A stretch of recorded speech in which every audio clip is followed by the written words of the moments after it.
Punjabi radio USA ਸੁਣ ਰਹੇ ਸਾਰੇ ਹੀ ਮਾਣਯੋਗ ਅਤੇ ਸਤਿਕਾਰਤ ਸਰੋਤਿਆਂ ਨੂੰ ਬਹੁਤ ਹੀ ਪਿਆਰ ਸਤਿਕਾਰ ਸਹਿਤ ਦੋਨੋਂ ਹੱਥ ਜੋੜ ਕੇ ਨਿੱਕੀ ਜਿਹੀ ਸਤਿ ਸ੍ਰੀ ਅਕਾਲ ਸਭ ਨੂੰ ਜੀ ਆਇਆਂ ਨੂੰ ਆਖਦੇ ਹਾਂ। ਸਰੋਤੇ ਪ੍ਰੋਗਰਾਮ ਦੇ ਵਿੱਚ ਆਪ ਸਭ ਦਾ ਨਿੱਘਾ ਸਵਾਗਤ ਹੈ।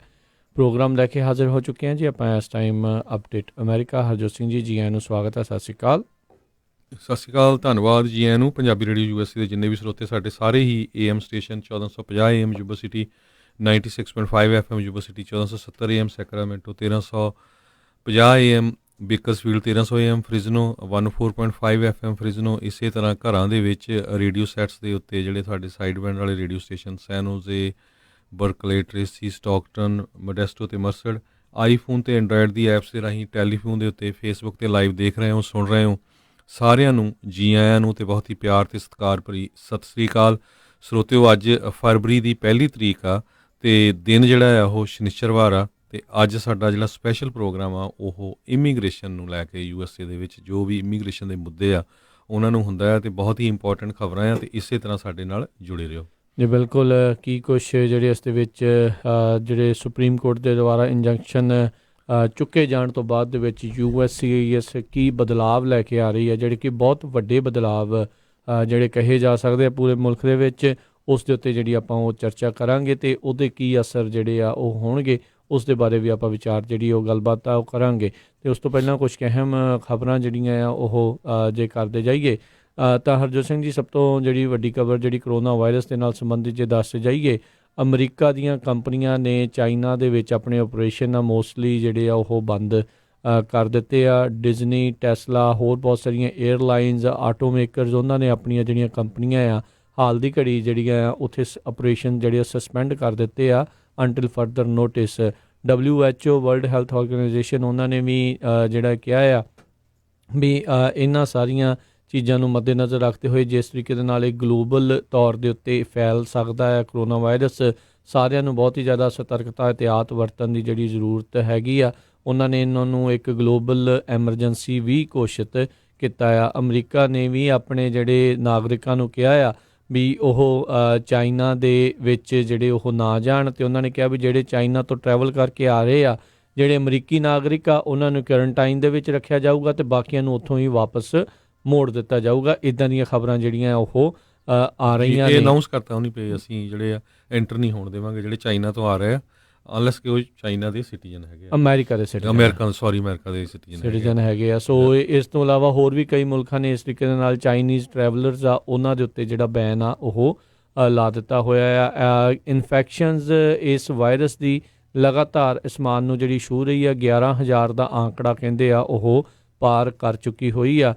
ਸੋ ਇਸ ਨੂੰ ਜਿਹੜਾ ਗਲੋਬਲ ਹੈਲਥ ਐਮਰਜੈਂਸੀ ਆਲਰੇਡੀ ਆ WHO ਦੇ ਨਾਲ ਹੋਰ ਵੀ ਬਹੁਤ ਸਾਰੇ ਮੁਲਕਾਂ ਨੇ ਆਪਣੇ ਨਿੱਜੀ ਤੌਰ ਦੇ ਉੱਤੇ ਵੀ ਘੋਸ਼ਿਤ ਕਰ ਦਿੱਤਾ ਹੈ। ਕੱਲ੍ਹ ਜਿਹੜਾ ਟਰੰਪ ਐਡਮਿਨਿਸਟ੍ਰੇਸ਼ਨ ਦੇ ਦੁਆਰਾ ਵੀ ਇਸ ਨੂੰ ਜਿਹੜੇ ਇੱਕ ਨੈਸ਼ਨਲ ਹੈਲਥ ਐਮਰਜੈਂਸੀ ਦੇ ਵਜੋਂ ਜਿਹੜਾ ਘੋਸ਼ਿਤ ਆ ਉਹ ਕਰ ਦਿੱਤਾ ਗਿਆ।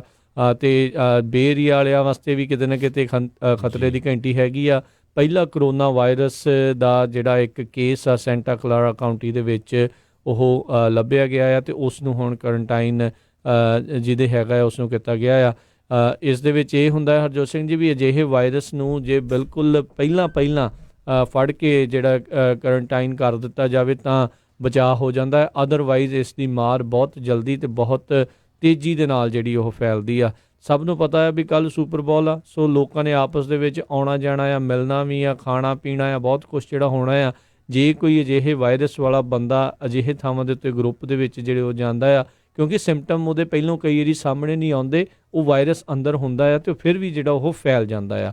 ਸਾਡਾ ਮਕਸਦ ਕੋਈ ਡਰਾਉਣ ਦਾ ਨਹੀਂ ਆ, ਪਰ ਇਹਤਿਆਤ ਰੱਖਣਾ ਜਿਹੜਾ ਉਹ ਜ਼ਰੂਰੀ ਆ, ਕਿਉਂਕਿ ਘਰਾਂ ਦੇ ਵਿੱਚ ਬੱਚੇ ਵੀ ਹੁੰਦੇ, ਬਜ਼ੁਰਗ ਵੀ ਹੁੰਦੇ ਆ, ਨੌਜਵਾਨ ਵੀ ਹੁੰਦੇ ਆ, ਅਤੇ ਇਹ ਵਾਇਰਸ ਕਿਉਂਕਿ ਬਿਲਕੁਲ ਨਵਾਂ ਸਟ੍ਰੈਂਡ ਆ, ਇਸ ਕਰਕੇ ਇਸ ਦਾ ਅਜੇ ਹਾਲ ਦੀ ਘੜੀ ਕੋਈ ਵੈਕਸੀਨ ਜਾਂ ਇਸ ਦਾ ਕੋਈ ਸ਼ਾਟ ਜਿਹੜਾ ਉਹ ਹੈ ਨਹੀਂ ਵੀ ਇਸ ਦੇ ਉੱਤੇ ਜਿਹੜਾ ਕਾਬੂ ਪਾਇਆ ਜਾ ਸਕੇ। ਸੋ ਪ੍ਰੀਕਾਸ਼ਨ ਹੀ ਜਿਹੜਾ ਬੈਟਰ ਆ ਕਿਉਰ ਦੇ ਨਾਲੋਂ। ਇਸ ਮੌਕੇ precaution is better than cure. So ਇਸ ਦਾ ਜਿਹੜਾ ਜ਼ਰੂਰ ਧਿਆਨ ਜਿਹੜਾ ਸਾਰਿਆਂ ਨੂੰ ਰੱਖਣ ਦੀ ਜਿਹੜੀ ਉਹ ਜ਼ਰੂਰਤ ਹੈਗੀ ਆ। ਜੀ ਸੋ ਬਿਲਕੁਲ, ਹੁਣ ਤੱਕ 259 ਲੋਕਾਂ ਦੀਆਂ ਮੌਤਾਂ ਹੋ ਚੁੱਕੀਆਂ ਕਰੋਨਾ ਵਾਇਰਸ ਦੇ ਨਾਲ। 12,000 ਕੇਸ ਜਿਹੜੇ ਕਨਫਰਮ ਹੋ ਚੁੱਕੇ ਹੈਗੇ ਆ 100 ਦੇ ਕਰੀਬ ਜਿਹੜੇ ਆ ਬਾਕੀ ਬਾਹਰਲੇ ਮੁਲਕਾਂ 'ਚ UK US ਰਸ਼ੀਆ ਜਰਮਨੀ ਇਹਨਾਂ 'ਚ ਹੋ ਚੁੱਕੇ ਆ।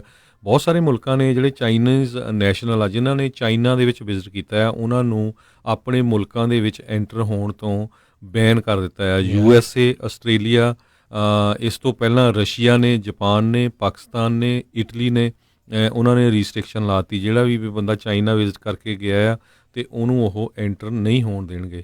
ਸੋ ਇਸ ਕਰਕੇ ਇਹ ਬਹੁਤ ਜਿਹੜਾ ਖਤਰੇ ਵਾਲਾ ਮਾਹੌਲ ਬਣਿਆ ਹੈ। ਇਸ ਕਰਕੇ ਜਿਹੜੇ ਬਾਹਰਲੇ ਮੁਲਕ ਆ ਪੂਰੀ ਤਰ੍ਹਾਂ ਜਿਹੜੇ ਆ ਉਹ ਇਹਦੇ ਪਿੱਛੇ ਪਏ ਆ।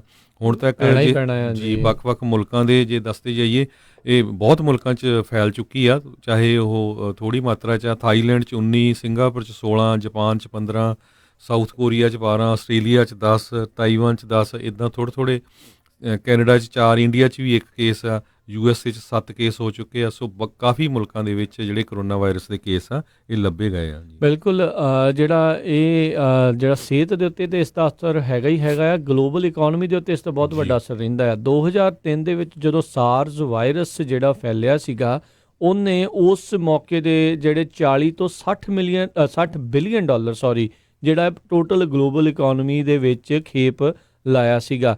ਅਤੇ ਚਾਈਨਾ ਦੇ ਵਿੱਚ ਹੀ ਉਸ ਦੇ ਕਰਕੇ ਉੱਥੋਂ ਹੀ ਜਿਹੜਾ ਇਹ ਫੈਲਣਾ ਸ਼ੁਰੂ ਹੋਇਆ ਸੀ। ਤਕਰੀਬਨ 3 ਮਿਲੀਅਨ ਲੋਕਾਂ ਦੀਆਂ ਜਿਹੜੀਆਂ ਜੋਬਾਂ ਆ ਉਹ ਗਈਆਂ ਸੀਗੀਆਂ। ਅਤੇ ਹੁਣ ਚਾਈਨਾ ਆਪਾਂ ਜਾਣਦੇ ਹਾਂ ਵੀ ਵਿਸ਼ਵ ਦਾ ਸਭ ਤੋਂ ਵੱਡੇ ਮੈਨੂਫੈਕਚਰਾਂ ਦੇ ਵਿੱਚੋਂ ਇੱਕ ਹੈਗਾ ਆ। ਕੰਪਨੀਆਂ ਉੱਥੇ ਬਹੁਤ ਜ਼ਿਆਦੀਆਂ ਨੇ, ਜਿੱਦਾਂ ਆਪਾਂ ਦੱਸ ਰਹੇ ਹਾਂ ਵੀ ਬਹੁਤ ਸਾਰਿਆਂ ਦੇ ਜਿਹੜਾ ਪ੍ਰੋਡਕਸ਼ਨ ਆ ਉੱਥੇ ਹੁੰਦੀ ਆ ਜਿਹੜੀ ਉਹਨਾਂ ਨੇ ਰੋਕੀ ਆ। ਸੋ ਓਵਰਆਲ ਗਲੋਬਲ ਇਕੋਨਮੀ ਦੇ ਉੱਤੇ ਇਸ ਦਾ ਅਸਰ ਸਲੋ ਡਾਊਨ ਦਾ ਜਿਹੜਾ ਉਹ ਪੈ ਸਕਦਾ ਆ। ਜਿਹੜੇ ਆਪਾਂ ਪਹਿਲੋਂ ਵੀ ਹਰਜੋਤ ਸਿੰਘ ਜੀ ਗੱਲ ਕਰਦੇ ਸੀ, ਜਿਹੜੇ ਰਿਸੈਸ਼ਨ ਦੀ ਗੱਲ ਚਰਚਾ ਜਿਹੜੀ ਉਹ ਚੱਲਦੀ ਆ ਰਹੀ ਆ ਪਿਛਲੇ ਕਈ ਮਹੀਨਿਆਂ ਤੋਂ, ਇਹਦੇ ਕਰਕੇ ਉਹ ਚਰਚਾ ਜਿਹੜੀ ਥੋੜ੍ਹੀ ਤੇਜ਼ ਵੀ ਹੋ ਸਕਦੀ ਆ ਕਿਉਂਕਿ ਇਸ ਟਾਈਮ ਹਰ ਇੱਕ ਦਾ ਜ਼ੋਰ ਇਹ ਲੱਗਾ ਆ ਵੀ ਉਹਨਾਂ ਦੇ ਮੁਲਕ ਦੇ ਵਿੱਚ ਜਿਹੜਾ ਇਹ ਕਿਤੇ ਐਮਰਜੈਂਸੀ ਜਿਹੜੀ ਹੈਲਥ ਵਾਲੀ ਐਮਰਜੈਂਸੀ ਉਹ ਨਾ ਜਿਹੜੀ ਉਹ ਆ ਜਾਵੇ। ਅਤੇ ਇਸ ਕਰਕੇ ਉਹਨਾਂ ਨੇ ਸਾਰੀਆਂ ਚੀਜ਼ਾਂ ਦੇ ਉੱਤੇ ਜਿਹੜੀ ਆ ਉਹ ਰੋਕ ਲਾਈ ਹੋ ਸਕਦੀ ਆ। ਸੋ ਇਹ ਆਉਣ ਵਾਲਾ ਸਮਾਂ, ਆਉਣ ਵਾਲੇ ਕੁਛ ਮਹੀਨੇ ਬਹੁਤ ਜ਼ਿਆਦਾ ਕ੍ਰਿਟੀਕਲ ਕਰੂਸ਼ਲ ਜਿਹੜੇ ਹੋਣਗੇ ਇਸ ਪੂਰੇ ਜਿਹੜੇ ਕਰੋਨਾ ਵਾਇਰਸ ਦੇ ਉੱਤੇ ਰੋਕਥਾਮ ਜਿਹੜੇ ਉਹ ਕਰਨ ਦੇ ਲਈ। ਸੋ ਹਰ ਇੱਕ ਨੂੰ ਬਹੁਤ ਜ਼ਿਆਦਾ ਇਹਤਿਆਤ, ਸਾਫ਼ ਸੁਥਰੇ ਰਹਿਣ ਦੀ ਅਤੇ ਜਿਹੜੇ ਵਾਈਪਸ ਵਗੈਰਾ ਅਤੇ ਉਹ ਸਾਰੀਆਂ ਚੀਜ਼ਾਂ ਰੱਖਣ ਦੀ ਜ਼ਰੂਰਤ ਆ। ਕਿੰਨਾ ਲੋਕਾਂ ਨਾਲ ਜਿਹੜੇ ਮਿਲ ਗਿਲ ਰਹੇ ਉਹ ਬਹੁਤ ਜ਼ਰੂਰੀ ਆ। ਕੱਲ੍ਹ ਜਿਹੜੇ ਕਿਸੇ ਨੇ ਸਾਨੂੰ ਪੁੱਛਿਆ ਸੀਗਾ ਵੀ ਸਾਡਾ ਆਉਣ ਵਾਲੀ ਫਰਵਰੀ ਦੇ ਵਿੱਚ ਬੀਜਿੰਗ ਦੇ ਥਰੂ ਉਹਨਾਂ ਦੀ ਫਲਾਈਟ ਹੈਗੀ ਆ। ਸੋ ਸਲਾਹ ਇਹੀ ਆ ਵੀ ਭਾਈ ਜੇ ਉਹ ਵਾਲੀ ਚੇਂਜ ਤੁਸੀਂ ਬਦਲ ਸਕਦੇ ਆ ਤਾਂ ਬਦਲ ਲਓ।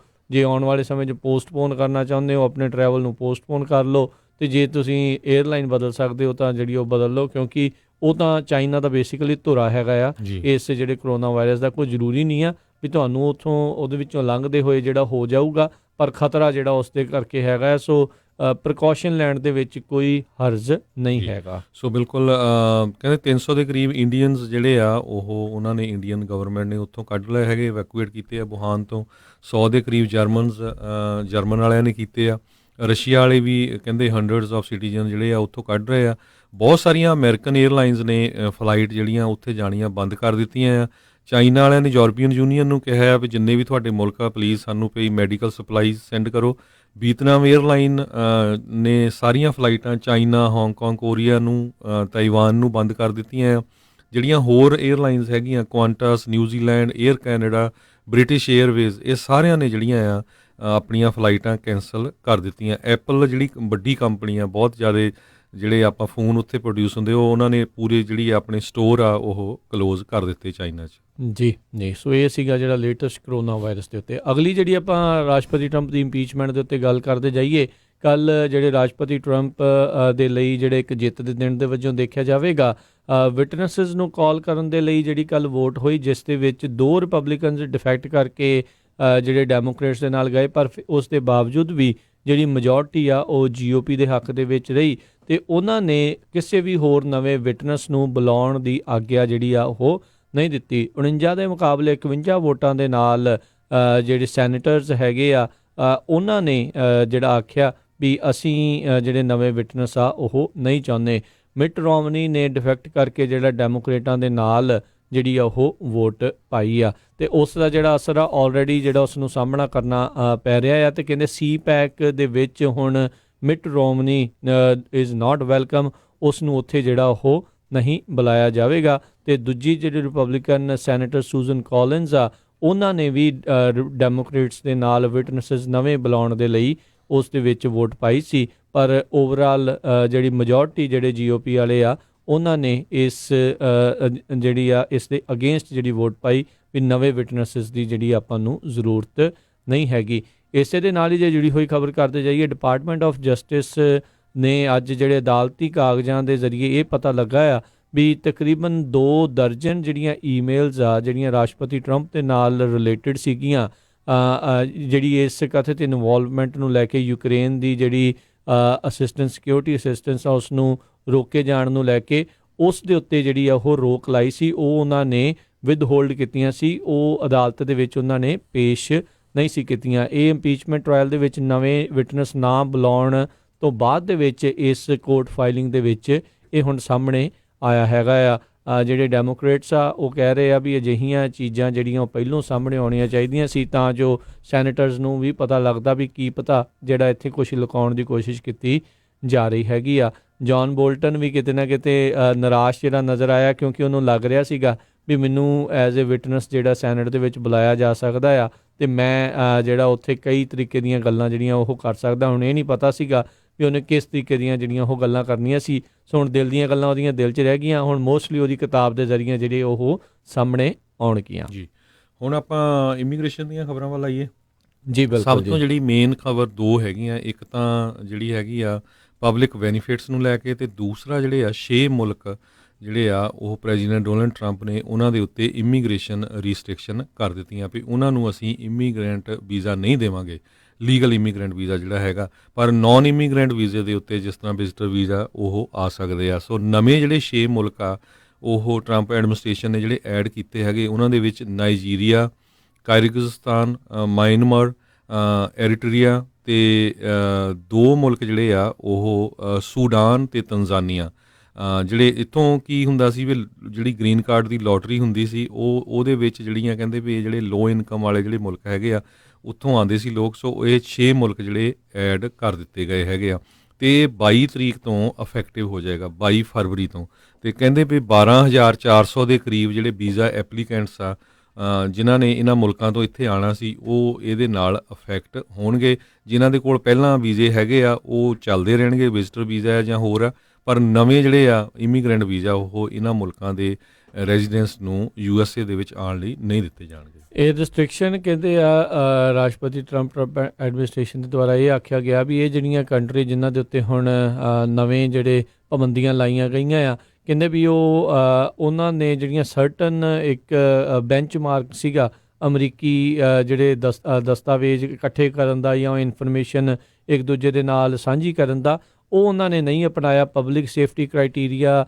ਨੈਸ਼ਨਲ ਸਿਕਿਉਰਿਟੀ ਦੇ ਸੰਬੰਧਿਤ ਇਨਫੋਰਮੇਸ਼ਨ ਇਹਨਾਂ ਦੇ ਨਾਲ ਜਿਹੜੀ ਉਹ ਸਾਂਝੀ ਨਹੀਂ ਕੀਤੀ, ਜਿਸ ਕਰਕੇ ਕਹਿੰਦੇ ਆ ਵੀ ਇਹਨਾਂ ਨੂੰ ਇਸ ਪਾਬੰਦੀ ਦੇ ਲਿਸਟ ਦੇ ਵਿੱਚ ਹੁਣ ਪਾਇਆ ਗਿਆ। Nigeria, Kyrgyzstan, Myanmar, Eritrea, Sudan, Tanzania ਜਿਹੜਾ ਇਹਨਾਂ ਦੇ ਨਾਲ ਇੱਕ ਹਿਸਾਬ ਦੇ ਨਾਲ ਉੱਥੋਂ ਜਿਹੜੇ ਲੋਕਾਂ ਨੂੰ ਇੱਥੇ ਆਉਣ ਦੇ ਲਈ ਹੁਣ ਪਾਬੰਦੀ ਜਿਹੜੀ ਉਹ ਲੱਗ ਚੁੱਕੀ ਹੈ। ਆਲਰੇਡੀ ਜਿਹੜੇ 8 ਮੁਲਕ ਜਿਹੜੇ ਆ ਹੋਰ ਵੀ ਹੈਗੇ। ਸੋ ਬਿਲਕੁਲ 3 ਸਾਲ ਪਹਿਲਾਂ ਜਿਹੜਾ ਪ੍ਰੈਜ਼ੀਡੈਂਟ ਡੋਨਲਡ ਟਰੰਪ ਨੇ ਮੁਸਲਿਮ ਮੈਜੋਰਟੀ ਵਾਲੇ ਜਿਹੜੇ ਮੁਲਕ ਸੀਗੇ 7 ਦੇ ਕਰੀਬ, ਉਹਨਾਂ ਦੇ ਉੱਤੇ ਜਿਹੜਾ ਬੈਨ ਲਾਇਆ ਸੀ, ਉਹਨੂੰ ਜਿਹੜਾ ਮੁਸਲਿਮ ਬੈਨ ਕਰਕੇ ਵੀ ਜਾਣਿਆ ਜਾਂਦਾ, ਜਿਸ ਤੋਂ ਬਾਅਦ ਬਹੁਤ ਜ਼ਿਆਦਾ ਜਿਹੜਾ ਰੌਲਾ ਪਿਆ ਸੀ। ਪਰ ਉਸ ਤੋਂ ਬਾਅਦ ਹੁਣ ਐਗਜ਼ੈਕਟਲੀ 3 ਸਾਲਾਂ ਬਾਅਦ ਇਹ ਜਿਹੜੇ 6 ਮੁਲਕ ਹੋਰ ਜੋੜੇ ਗਏ ਹੈਗੇ ਆ, ਜਿਨ੍ਹਾਂ 'ਚੋਂ ਮਾਇਨਮਾਰ ਉਹਨਾਂ ਨੇ ਖਾਸ ਕਰਕੇ ਇਹ ਕਿਹਾ ਵੀ ਉੱਥੇ ਹਿਊਮਨ ਰਾਈਟਸ ਦੀ ਬਹੁਤ ਜ਼ਿਆਦਾ ਵਾਇਲੇਸ਼ਨ ਹੋਈ ਆ, ਮੁਸਲਿਮਸ ਨੂੰ ਬਹੁਤ ਵੱਡੀ ਗਿਣਤੀ 'ਚ ਉੱਥੇ ਕਤਲੇਆਮ ਕੀਤਾ ਗਿਆ, ਉੱਥੋਂ ਲੋਕ ਮਿਲੀਅਨਸ ਆਫ ਲੋਕ ਜਿਹੜੇ ਭੱਜ ਕੇ ਗਏ ਹੈਗੇ ਆ। ਪਰ ਜਿਹੜੇ ਹੁਣ ਨਵੇਂ ਇਮੀਗਰੈਂਟਸ ਆ ਉਹਨਾਂ ਨੂੰ ਜਿਹੜਾ ਵੀਜ਼ਾ ਲੈਣਾ ਨਾ ਹੀ ਆ, ਪਰ ਕਹਿੰਦੇ ਵੀ ਜਿਹੜੇ ਪੋਲੀਟੀਕਲ ਅਸਾਈਲਮ ਜੇ ਕਿਸੇ ਨੇ ਲੈਣਾ ਹੋਇਆ ਇਹਨਾਂ ਮੁਲਕਾਂ ਦੇ ਉੱਤੋਂ ਜੇ ਉਹ ਆਉਂਦੇ ਆ ਅਤੇ ਉਹ ਉਹਨਾਂ ਨੂੰ ਦਿੱਤਾ ਜਾ ਸਕਦਾ ਹੈਗਾ। ਜੀ ਜੀ। ਅਤੇ ਅਗਲੀ ਜਿਹੜੀ ਪਬਲਿਕ ਚਾਰਜ ਦੇ ਮਾਮਲੇ ਦੇ ਵਿੱਚ ਜਿਹੜੀ ਹੁਣ ਆਪਾਂ ਗੱਲ ਕਰਦੇ ਜਾਈਏ ਤਾਂ ਕਾਫੀ ਅਹਿਮ ਜਿਹੜੇ ਚੇਂਜਸ ਜਿਹੜੇ ਹੈਗੇ ਆ ਪਿਛਲੇ ਹਫਤੇ ਦੇ ਵਿੱਚ ਮਾਣਯੋਗ ਸੁਪਰੀਮ ਕੋਰਟ ਜਿਹੜੇ ਆ USA ਦੇ, ਉਹਨਾਂ ਨੇ ਇਹ ਇੰਜੰਕਸ਼ਨ ਜਿਹੜੀ ਲੱਗੀ ਹੋਈ ਸੀ ਪਬਲਿਕ ਚਾਰਜ ਦੇ ਮਾਮਲੇ ਦੇ ਵਿੱਚ, ਜਿਹੜੀ ਕਿ ਪਿਛਲੇ ਸਾਲ ਦੀ ਅਕਤੂਬਰ ਦੇ ਵਿੱਚ ਲਾਗੂ ਹੋਣਾ ਸੀ, ਉਸ ਤੋਂ ਬਾਅਦ ਦੇ ਵਿੱਚ ਵੱਖ-ਵੱਖ ਅਦਾਲਤਾਂ ਦੇ ਵਿੱਚ ਇਸ ਪਬਲਿਕ ਚਾਰਜ ਦੇ ਖਿਲਾਫ ਪਟੀਸ਼ਨਾਂ ਦਾਇਰ ਕੀਤੀਆਂ ਗਈਆਂ ਤੇ ਕਈਆਂ ਦੇ ਵਿੱਚ ਇਸ ਦੇ ਉੱਤੇ ਇੰਜੰਕਸ਼ਨ ਯਾਨੀ ਕਿ ਇਸ ਕਾਨੂੰਨ ਨੂੰ ਲਾਗੂ ਕਰਨ ਦੇ ਉੱਤੇ ਜਿਹੜੀ ਰੋਕ ਆ ਉਹ ਲਗਾ ਦਿੱਤੀ ਗਈ ਸੀ। ਪਰ ਉਸ ਤੋਂ ਬਾਅਦ ਦੇ ਵਿੱਚ ਜਿਹੜੇ ਸੋਲਿਸਿਟਰ ਜਨਰਲ ਆ ਉਹਨਾਂ ਨੇ ਸੁਪਰੀਮ ਕੋਰਟ ਦੇ ਅੱਗੇ ਮੰਗ ਕੀਤੀ ਵੀ ਇਹਨਾਂ ਸਾਰੀਆਂ ਚੀਜ਼ਾਂ ਦੀ ਜਿਹੜੀ ਇੰਜੰਕਸ਼ਨ ਆ ਉਸ ਨੂੰ ਹਟਾਇਆ ਜਾਵੇ। ਫਿਰ ਸੁਪਰੀਮ ਕੋਰਟ ਨੇ ਇਹ ਜਿਹੜੀ ਆਪਣੀ ਰਾਏ ਤੇ ਇੱਕ ਹਿਸਾਬ ਦੇ ਨਾਲ ਫੈਸਲਾ ਦਿੱਤਾ ਵੀ ਜਿੰਨੀ ਦੇਰ ਤੱਕ ਅਪੀਲ ਕੋਰਟ ਦੇ ਵਿੱਚ ਇਹ ਚੱਲ ਰਿਹਾ ਆ, ਕੇਸ ਚੱਲ ਰਿਹਾ ਆ, ਉਨੀ ਦੇਰ ਤੱਕ ਇਸ ਕਾਨੂੰਨ ਦੇ ਉੱਤੋਂ ਇੰਜੰਕਸ਼ਨ ਜਿਹੜੀ ਉਹ ਲਾ ਦਿੱਤੀ ਜਾਵੇ, ਇਸ ਨੂੰ ਲਾਗੂ ਕਰ ਦਿੱਤਾ ਜਾਵੇ। ਸੋ ਜੋ ਬਾਅਦ ਦੇ ਵਿੱਚ ਅਪੀਲ ਕੋਰਟ ਦਾ ਫੈਸਲਾ ਹੋਵੇਗਾ ਫਿਰ ਉਸ ਨੂੰ ਲਾਗੂ ਕੀਤਾ ਜਾ ਸਕੇਗਾ। ਸੋ ਇਲੀਨੋਇਸ ਦੇ ਵਿੱਚ ਇਸ ਟਾਈਮ ਇਲੀਨੋਇਸ ਨੂੰ ਛੱਡ ਕੇ ਬੇਸਿਕਲੀ ਮੁਲਕ ਦੇ ਬਾਕੀ ਸਾਰੇ ਜਿਹੜੇ ਆ ਸੂਬਿਆਂ ਦੇ ਵਿੱਚ ਇਹ ਹੁਣ ਪਬਲਿਕ ਚਾਰਜ ਵਾਲਾ ਜਿਹੜਾ ਕੇਸ ਆ ਉਹ ਹੁਣ ਲਾਗੂ ਹੋਣ ਜਾ ਰਿਹਾ ਹੈਗਾ। ਉਹ ਕਾਨੂੰਨ ਜਿਹੜਾ ਉਹ ਲਾਗੂ ਹੋਣ ਜਾ ਰਿਹਾ ਹੈਗਾ। 4 ਦੇ ਮੁਕਾਬਲੇ 5 ਜਿਹੜੇ ਜਸਟਿਸਿਸ ਹੈਗੇ ਆ ਉਹਨਾਂ ਨੇ ਇਹ ਇੰਜੰਕਸ਼ਨ ਹਟਾਉਣ ਦੇ ਹੱਕ ਦੇ ਵਿੱਚ ਫੈਸਲਾ ਉਹ ਸੁਣਾਇਆ ਸੀਗਾ। USCIS ਨੇ ਇਸ ਨੂੰ ਇੱਕ ਵੱਡੀ ਜਿਹੜੀ ਜਿੱਤ ਆ ਉਹ ਵੀ ਜਿਹੜਾ ਉਹ ਦੱਸਿਆ ਆ। ਸੋ ਬੇਸਿਕਲੀ ਗਰੀਬ ਦੇ ਲੋ ਇਨਕਮ ਲੋਕਾਂ ਦੇ ਲਈ ਇਹ ਹੁਣ ਆਉਣ ਵਾਲੇ ਸਮੇਂ ਦੇ ਲਈ ਬਹੁਤ ਹੀ ਇੱਕ ਮਾੜੀ ਜਿਹੜੀ ਖਬਰ ਇਹ ਹੈਗੀ ਆ। ਬੇਸਿਕਲੀ ਅਮਰੀਕਾ ਕਹਿ ਰਿਹਾ ਆ ਵੀ ਜੇ ਤੁਸੀਂ ਗਰੀਬ ਹੋ ਆਪੋ ਆਪਣੇ ਮੁਲਕਾਂ 'ਚ ਤੁਸੀਂ ਵਾਪਸ ਰਹੋ, ਸਾਨੂੰ ਗਰੀਬਾਂ ਦੀ ਜਿਹੜੀ ਆ ਇੱਥੇ ਜ਼ਰੂਰਤ ਨਹੀਂ ਆ। ਸੋ ਇਹ ਜਿਹੜਾ ਮੁਲਕ ਜਿਹੜਾ ਅਮਰੀਕਨ ਡਰੀਮ ਲੈ ਕੇ ਇੱਥੇ ਆਉਂਦੇ ਹੋ ਉਸ ਨੂੰ ਹੁਣ ਝੋਲੀ 'ਚ ਪਾ ਕੇ ਵਾਪਸ ਜਿਹੜੇ ਆਪੋ ਆਪਣੇ ਮੁਲਕਾਂ ਦੇ ਵਿੱਚ ਲੈ ਜਾਓ ਜੀ। ਸੋ ਬਿਲਕੁਲ ਕੱਲਾ ਵੈਲਥ ਨਹੀਂ, ਇਹਦੇ ਵਿੱਚ ਬਹੁਤ ਸਾਰੀਆਂ ਜਿਹੜੀਆਂ ਹੋਰ ਕੰਡੀਸ਼ਨਾਂ ਵੀ ਉਹਨੇ ਐਡ ਕਰ ਦਿੱਤੀਆਂ। ਮੋਸਟਲੀ ਪਬਲਿਕ ਚਾਰਜਸ ਵੈਲਥ ਦੇ ਨਾਲ ਹੀ ਸੰਬੰਧਿਤ। ਸੋ ਜਿਸ ਤਰ੍ਹਾਂ ਉਹਨਾਂ ਨੇ ਕੁਆਲੀਫਿਕੇਸ਼ਨ ਵੀ ਕੀ ਆ ਵੀ ਉਹ ਏਜ ਫੈਕਟਰ ਤੇ ਵੀ ਡਿਨਾਈ ਕਰੂਗੇ ਵੀ ਜੇ ਸਾਨੂੰ ਲੱਗਿਆ ਵੀ 올ਡ ਏਜ ਆ ਵੀ ਬੰਦਾ ਜਾ ਕੇ ਪਬਲਿਕ ਬੈਨੀਫਿਟ ਲਊਗਾ। ਸੋ ਇਹ ਜਿਹੜਾ ਆ ਸਾਰਾ ਕੁਛ ਫਰਵਰੀ 24 2020 ਤੋਂ ਜਿਹੜਾ ਲਾਗੂ ਹੋ ਜਾਊਗਾ। USCIS ਨੇ ਇਹ ਜਿਹੜੀ ਪ੍ਰੈਸ ਰਿਲੀਜ਼ ਆ ਆਪਣੇ ਜਿਹੜਾ ਇਮੀਗ੍ਰੇਸ਼ਨ ਦਾ ਜਿਹੜਾ ਉਹਨਾਂ ਦਾ ਵੈਬਸਾਈਟ ਹੈਗਾ ਉਹਦੇ ਉੱਤੇ ਉਹਨੇ ਜਨਵਰੀ 30 ਨੂੰ ਜਿਹੜੀ ਹੈ ਪ੍ਰੈਸ ਰਿਲੀਜ਼ ਕੀਤੀ ਹੈਗੀ ਆ ਵੀ ਅਸੀਂ ਪੂਰੀ ਤਰ੍ਹਾਂ ਇਸ ਨੂੰ ਫਰਵਰੀ 24 2020 ਤੋਂ ਜਿਹੜਾ ਲਾਗੂ ਕਰਨ ਜਾ ਰਹੇ ਹੈਗੇ ਆ। ਸੋ ਬਹੁਤ ਸਾਰੇ ਪੁਆਇੰਟ ਆਪਾਂ ਪਿਛਲੇ ਆਪਣੇ ਜਿੰਨੇ ਵੀ ਸ਼ੋਅ ਆ ਉਹਨਾਂ 'ਚ ਤੁਹਾਨੂੰ ਦੱਸਦੇ ਰਹੇ ਆ ਵੀ ਕਿਸ ਤਰ੍ਹਾਂ ਇਹ ਤੁਹਾਨੂੰ ਅਫੈਕਟ ਕਰੂਗਾ ਸਿਟੀਜ਼ਨ ਬਣਨ ਲਈ, ਗ੍ਰੀਨ ਕਾਰਡ ਲੈਣ ਲਈ ਜਾਂ ਇੰਡੀਆ ਤੋਂ ਨਵੇਂ ਜਿਹੜੇ ਲੋਕ ਆਣੇ ਆ ਉਹ ਅੱਜ ਫਿਰ ਆਪਾਂ ਥੋੜ੍ਹੇ ਜਿਹੇ ਤੁਹਾਡੇ ਨਾਲ ਜ਼ਰੂਰ ਅਪਡੇਟ ਕਰਾਂਗੇ। ਅਤੇ ਫਰਵਰੀ 3 ਤੋਂ 3 ਵਾਲਾ ਜਿਹੜਾ ਵੀਕ ਆ ਜਿਹੜਾ ਮੋਰਲਾ ਹਫਤਾ ਆ ਉਹਦੇ ਵਿੱਚ ਉਹ ਜਿਹੜਾ ਆਪਣਾ ਵੈਬਸਾਈਟ ਆ USCIS ਦਾ ਉਹਦੇ ਵਿੱਚ ਜਿਹੜੇ ਫਾਰਮਸ ਆ ਜਿੱਦਾਂ ਹੁਣ ਜਿਹੜੇ ਇਮੀਗ੍ਰੇਸ਼ਨ ਦੇ ਜਿੰਨੇ ਫਾਰਮ ਸੀ ਮੈਜੋਰਟੀ ਆਫ ਦਾ ਫਾਰਮ ਜਿਹੜੇ ਆ ਉਹ ਅਪਡੇਟ ਕਰਨ ਜਾ ਰਹੇ ਆ। ਸੋ ਨਵੇਂ ਫਾਰਮ ਹੀ ਲੈਣਗੇ ਅਤੇ ਉਹਨਾਂ ਨੇ ਬੜਾ ਕਲੀਅਰਲੀ ਕਿਹਾ ਆ ਵੀ it will not consider an individual's application for or certification or approval to receive or receipt of certain non cash public benefits before 24/2020 ਹੈ ਨਾ। ਜੇ ਜਿਹੜੇ ਅਕਤੂਬਰ 15 2019 ਡੇਟਡ ਜਿਹੜੇ ਫਾਰਮ ਆ ਉਹ ਜਿਹੜੇ ਉਹ ਫਰਵਰੀ 24 ਤੋਂ ਬਾਅਦ ਲੈਣੇ ਬੰਦ ਕਰ ਦੇਣਗੇ ਅਤੇ ਨਵੇਂ ਜਿਹੜੇ ਫਾਰਮਸ ਉਹਨਾਂ ਨੇ ਹੈਗੇ ਆ ਕੁਛ ਕੁ ਰਾਜਕਨਵੀਰ ਸਿੰਘ ਜਿਹੜੇ ਉਹਨਾਂ ਨੇ ਨਾਂ ਦੱਸੇ ਹੈਗੇ ਉਹਨਾਂ ਦੇ I-129 petition for non immigrant worker ਇਹ ਵੀ ਨਵਾਂ ਫਾਰਮ ਹੋਊਗਾ। I-485 application to register permanent resident or adjust status ਯਾਨੀ ਕਿ ਜਿਹੜਾ ਮੇਸਲੀ ਜਿਹੜਾ 485 ਹੁੰਦਾ ਜਦੋਂ ਜਿਹੜਾ 2 ਸਾਲ ਵਾਲਾ ਗ੍ਰੀਨ ਕਾਰਡ ਤੋਂ ਬਾਅਦ ਤੁਹਾਨੂੰ ਪਰਮਾਨੈਂਟ ਗ੍ਰੀਨ ਕਾਰਡ ਜਿਹੜਾ ਉਹ ਮਿਲਦਾ ਆ। ਸੋ ਉਹ ਵਾਲਾ ਜਿਹੜਾ ਹੁੰਦਾ ਆ ਉਹਦੇ ਵਿੱਚ ਵੀ ਚੇਂਜਸ ਆਉਣ ਜਾ ਰਹੇ ਆ। ਸੋ I-539 ਐਪਲੀਕੇਸ਼ਨ ਟੂ ਐਕਸਟੈਂਡ ਜਾਂ ਚੇਂਜ ਨਾਨ ਇਮੀਗਰੈਂਟ ਸਟੇਟਸ ਉਸ ਦੇ ਵਿੱਚ change. I-864 affidavit of support ਇਸੇ ਤਰ੍ਹਾਂ I-864 EZ ਜਿਹੜਾ ਫਾਰਮ ਆ ਉਹਨਾਂ ਇਹ ਸਾਰੇ ਜਿਹੜੇ ਫਾਰਮ ਆ ਇਹ ਵਾਲੇ ਹੀ ਫਾਰਮ ਦੇ ਵਿੱਚ ਜਿਹੜੀ ਚੇਂਜਿਸ ਆ ਉਹ ਕਰਨ ਜਾ ਰਹੇ ਆ। ਸੋ ਬੇਸਿਕਲੀ ਨਾਨ ਇਮੀਗਰੈਂਟ ਤੋਂ ਜਦੋਂ ਤੁਸੀਂ ਇਮੀਗਰੈਂਟ ਹੋਣਾ ਆ ਜਾਂ ਜੇ ਕਿਸੇ ਦੇ ਕੋਲ ਟੈਂਪਰੇਰੀ ਗ੍ਰੀਨ ਕਾਰਡ ਤੋਂ ਜਿਹਨੇ ਪਰਮਾਨੈਂਟ ਗ੍ਰੀਨ ਕਾਰਡ ਦੇ ਲਈ ਜਿਹੜਾ ਉਹ ਜਾਣਾ ਆ ਇਹ ਸਾਰੇ ਫਾਰਮਸ ਦੇ ਵਿੱਚ ਹੁਣ ਪਬਲਿਕ ਚਾਰਜ ਬਾਰੇ ਪੁੱਛਿਆ ਜਾਵੇਗਾ। ਬਹੁਤ ਸਾਰੇ ਲੋਕ ਕਹਿ ਰਹੇ ਸੀਗੇ ਵੀ ਭਾਈ ਉਹਦੇ ਵਿੱਚ ਲਿਖਿਆ ਵੀ ਜਿਹੜੇ ਅਸਾਈਲਮ ਅਤੇ ਰਿਫਿਊਜੀ ਵਾਲੇ ਹੈਗੇ ਆ ਵੀ ਉਹਨਾਂ ਨੂੰ ਛੋਟ ਹੈਗੀ ਆ। ਠੀਕ ਆ ਉਹਨਾਂ ਨੂੰ ਛੋਟ ਦਿੱਤੀ ਹੋਊਗੀ ਪਰ ਹੁਣ ਫਾਰਮ ਤਾਂ ਸਾਰਿਆਂ ਨੂੰ ਸੇਮ ਹੀ ਭਰਨੇ ਪੈਣੇ। ਨਹੀਂ ਬਿਲਕੁਲ ਨਾਲੇ ਰਾਜਕਨਵੀਰ ਸਿੰਘ ਜਿੰਨੇ ਪੋਲੀਟੀਕਲ ਅਸਾਈਲਮ ਵਾਲੇ ਉਹਨਾਂ ਨੂੰ ਵਰਕ ਪਰਮਿਟ ਆ। ਵਰਕ ਪਰਮਿਟ ਤੋਂ ਜਦੋਂ ਗ੍ਰੀਨ ਕਾਰਡ ਅਪਲਾਈ ਕਰੋਗੇ ਫਿਰ ਤੁਹਾਡਾ ਕਿਸ ਤਰ੍ਹਾਂ ਹੋਊਗਾ ਰਾਈਟ। ਸੋ ਬੇਸਿਕਲੀ ਉਹ I-539 ਹੋਣਾ ਵੀ ਚੇਂਜ ਜਾਂ ਐਕਸਟੈਂਡ ਕਰਨਾ ਨਾਨ ਇਮੀਗਰੈਂਟ ਸਟੇਟਸ ਨੂੰ ਜਿਹੜਾ ਆਪਾਂ ਇਮੀਗ੍ਰੇਸ਼ਨ ਸਟੇਟਸ ਦੇ ਵਿੱਚ ਜਿਹੜਾ ਤੁਸੀਂ ਤਬਦੀਲ ਜਿਹੜਾ ਉਹ ਕਰਨਾ ਹੈ ਜਦੋਂ ਉਹਦੇ ਲਈ ਜਿਹੜਾ ਉਹਨਾਂ ਨੇ ਹੁਣ ਤੁਹਾਡੇ ਕੋਲੋਂ ਇਹ ਸਾਰੀਆਂ ਚੀਜ਼ਾਂ ਪੁੱਛਣੀਆਂ ਆ। ਇੱਥੋਂ ਤੱਕ ਕਿ ਕਈ ਵਕੀਲ ਤਾਂ ਇਹ ਵੀ ਕਹਿ ਕੇ ਡਰਾ ਰਹੇ ਨੇ ਵੀ ਭਾਈ ਜਿਹੜੀ ਕਵਰਡ ਕੈਲੀਫੋਰਨੀਆ ਓਬਾਮਾ ਕੇਅਰ ਆ ਉਹ ਵੀ ਜਿਹੜੀ ਉਹ ਨਾ ਲਓ, ਉਹਦੇ ਨਾਲ ਵੀ ਖਤਰਾ ਹੈ। ਪਰ ਖਾਸ ਕਰਕੇ ਜਿਨ੍ਹਾਂ ਦੇ ਪਰਿਵਾਰ ਇੰਡੀਆ ਤੋਂ ਆ ਰਹੇ ਉਹਨਾਂ ਦੇ ਲਈ ਜੀ, ਪਰ ਇਹ ਵੱਖ-ਵੱਖ ਵਕੀਲ ਜਿਹੜੇ ਉਹਨਾਂ ਦੇ ਆਪਣੇ ਸੁਜੈਸ਼ਨ ਆ, ਆਪਾਂ ਕਵਰਡ ਕੈਲੀਫੋਰਨੀਆ ਨਾਲ ਵੀ ਚੈੱਕ ਕੀਤਾ ਸੀ, ਉਹ ਕਹਿੰਦੇ ਵੀ ਇਹ ਨਹੀਂ ਪਬਲਿਕ ਬੈਨੀਫਿਟ ਨਹੀਂ ਆਉਂਦੀ, ਪਰ ਜਿਹੜਾ ਕਾਉਂਟੀ ਦਾ ਫ੍ਰੀ ਮੈਡੀਕਲ ਆ, ਜਿਹੜੇ ਚਿੱਟੇ ਕਾਰਡ ਤੁਸੀਂ ਲੈਂਦੇ ਆ ਉਹ ਆਉਂਦੇ ਆ ਡੈਫੀਨੇਟਲੀ। ਸੋ ਬਹੁਤ ਸਾਰੇ ਜਿਹੜੇ ਲਾਅ ਦੇ ਐਕਸਪਰਟਸ ਆ, ਲਾਇਰਸ ਹੈਗੇ ਆ, ਉਹਨਾਂ ਨੇ ਕਿਹਾ ਵੀ ਜਿੰਨੇ ਇਹ ਨਵੇਂ ਫਾਰਮ ਆ ਇਹਨਾਂ ਦੇ ਵਿੱਚ ਵਾਧੂ ਕੁਐਸਚਨ ਜਿਹੜੇ ਆ ਉਹ ਐਡ ਕੀਤੇ ਗਏ ਆ ਜਿਹੜੇ ਕਿ ਪਬਲਿਕ ਬੈਨੀਫਿਟਸ ਦੇ ਨਾਲ ਰਿਲੇਟਡ ਹੈਗੇ ਆ। ਸੋ ਬਿਲਕੁਲ, ਸੋ ਸਭ ਤੋਂ ਉਹਨੀ ਇੱਕ ਜਿਹੜੇ ਪਬਲਿਕ ਬੈਨੀਫਿਟਸ ਦੇ ਵਿੱਚ 14-15 ਪੁਆਇੰਟ ਜਿਹੜੇ ਉਹਨੀ ਹੋਰ ਐਡ ਕੀਤੇ ਆ। ਰਾਜਕਨਵੀਰ ਸਿੰਘ ਜੀ, ਆਪਾਂ ਡਿਸਕਸ ਕਰਾਂਗੇ। ਫਾਰਮ ਦੀ ਗੱਲ ਕਰ ਰਹੇ ਸੀ, ਕਹਿੰਦੇ ਜੇ ਫਾਰਮ ਦੇ ਵਿੱਚ ਤੁਸੀਂ ਕੋਈ ਸ਼ਬਦ ਜਾਂ ਕੋਈ ਲਾਈਨ ਝੂਠ ਲਿਖੀ ਹੋਈ ਤੇ ਉਹਨਾਂ ਨੇ ਉਹ ਫੜ ਲਈ ਤੇ ਉਹਦੇ ਬੇਸ ਤੇ ਤੁਹਾਡਾ ਜਿਹੜਾ ਗ੍ਰੀਨ ਕਾਰਡ ਆ ਉਹ ਡਿਨਾਈ ਕਰ ਦੇਣਗੇ ਬੇਸਿਕਲੀ। ਵੀ ਫਾਰਮ ਦੇ ਉੱਤੇ ਤੁਸੀਂ ਕੁਝ ਇਨਫੋਰਮੇਸ਼ਨ ਜਾਂ ਗਲਤ ਮਿਸਰੀਪ੍ਰੈਜ਼ੈਂਟੇਸ਼ਨ ਜਾਂ ਕੁਝ ਕੀਤੀ ਆ, ਸੋ ਕਿਉਂਕਿ ਅਖੀਰ ਦੇ ਵਿੱਚ ਸਾਈਨ ਕਰਦੇ ਆ ਨਾ ਵੀ ਮੈਂ ਜੋ ਵੀ ਇਹਦੇ ਵਿੱਚ ਲਿਖਿਆ ਬਿਲਕੁਲ ਠੀਕ ਲਿਖਿਆ, ਤੇ ਜੇ ਮੈਂ ਕੁਝ ਗਲਤ ਇਹਦੇ ਵਿੱਚ ਲੱਭਦਾ ਆ ਤੇ ਉਸ ਦੇ ਜੋ ਵੀ ਬਣਦੀ ਹੋਈ ਜੋ ਵੀ ਸਜ਼ਾ ਆ ਜਾਂ ਜੋ ਵੀ ਉਸ ਦੇ ਉੱਤੇ ਕਾਰਵਾਈ ਆ ਉਹ ਤੁਹਾਨੂੰ ਕਰਨ ਦਾ ਪੂਰਾ ਅਧਿਕਾਰ ਹੈਗਾ। ਪਰਜਰੀ ਜਿਹਨੂੰ ਆਪਾਂ ਕਹਿ ਦਿੰਦੇ ਆ ਜਾਂ ਇੱਦਾਂ ਦੀ ਚੀਜ਼ ਜਿਹੜੀ ਉਹ ਆਖ ਦਿੱਤੀ ਜਾਂਦੀ। ਸੋ ਇਹ ਸਾਰੀਆਂ ਚੀਜ਼ਾਂ ਜਿਹੜੀਆਂ ਬਹੁਤ ਧਿਆਨ ਦੇਣ ਦੇ ਕਾਬਲ ਹੈਗੀਆਂ ਆ। ਸੋ 24 ਫਰਵਰੀ ਤੋਂ ਇਹ ਜਿਹੜਾ ਫਾਈਨਲ ਰੂਲ ਪਬਲਿਕ ਚਾਰਜ ਦੇ ਉੱਤੇ ਇਨਐਡਮਿਸਿਬਿਲਿਟੀ, ਯਾਨੀ ਕਿ ਪਬਲਿਕ ਚਾਰਜ ਜੇ ਕੋਈ ਲੈਂਦਾ ਆ ਤਾਂ ਉਸ ਗਰਾਊਂਡਸ ਦੇ ਉੱਤੇ ਲੋਕਾਂ ਨੂੰ ਗ੍ਰੀਨ ਕਾਰਡ ਜਿਹੜਾ ਆ ਉਹ ਡਿਨਾਈ ਕੀਤਾ ਜਾ ਸਕਦਾ ਆ।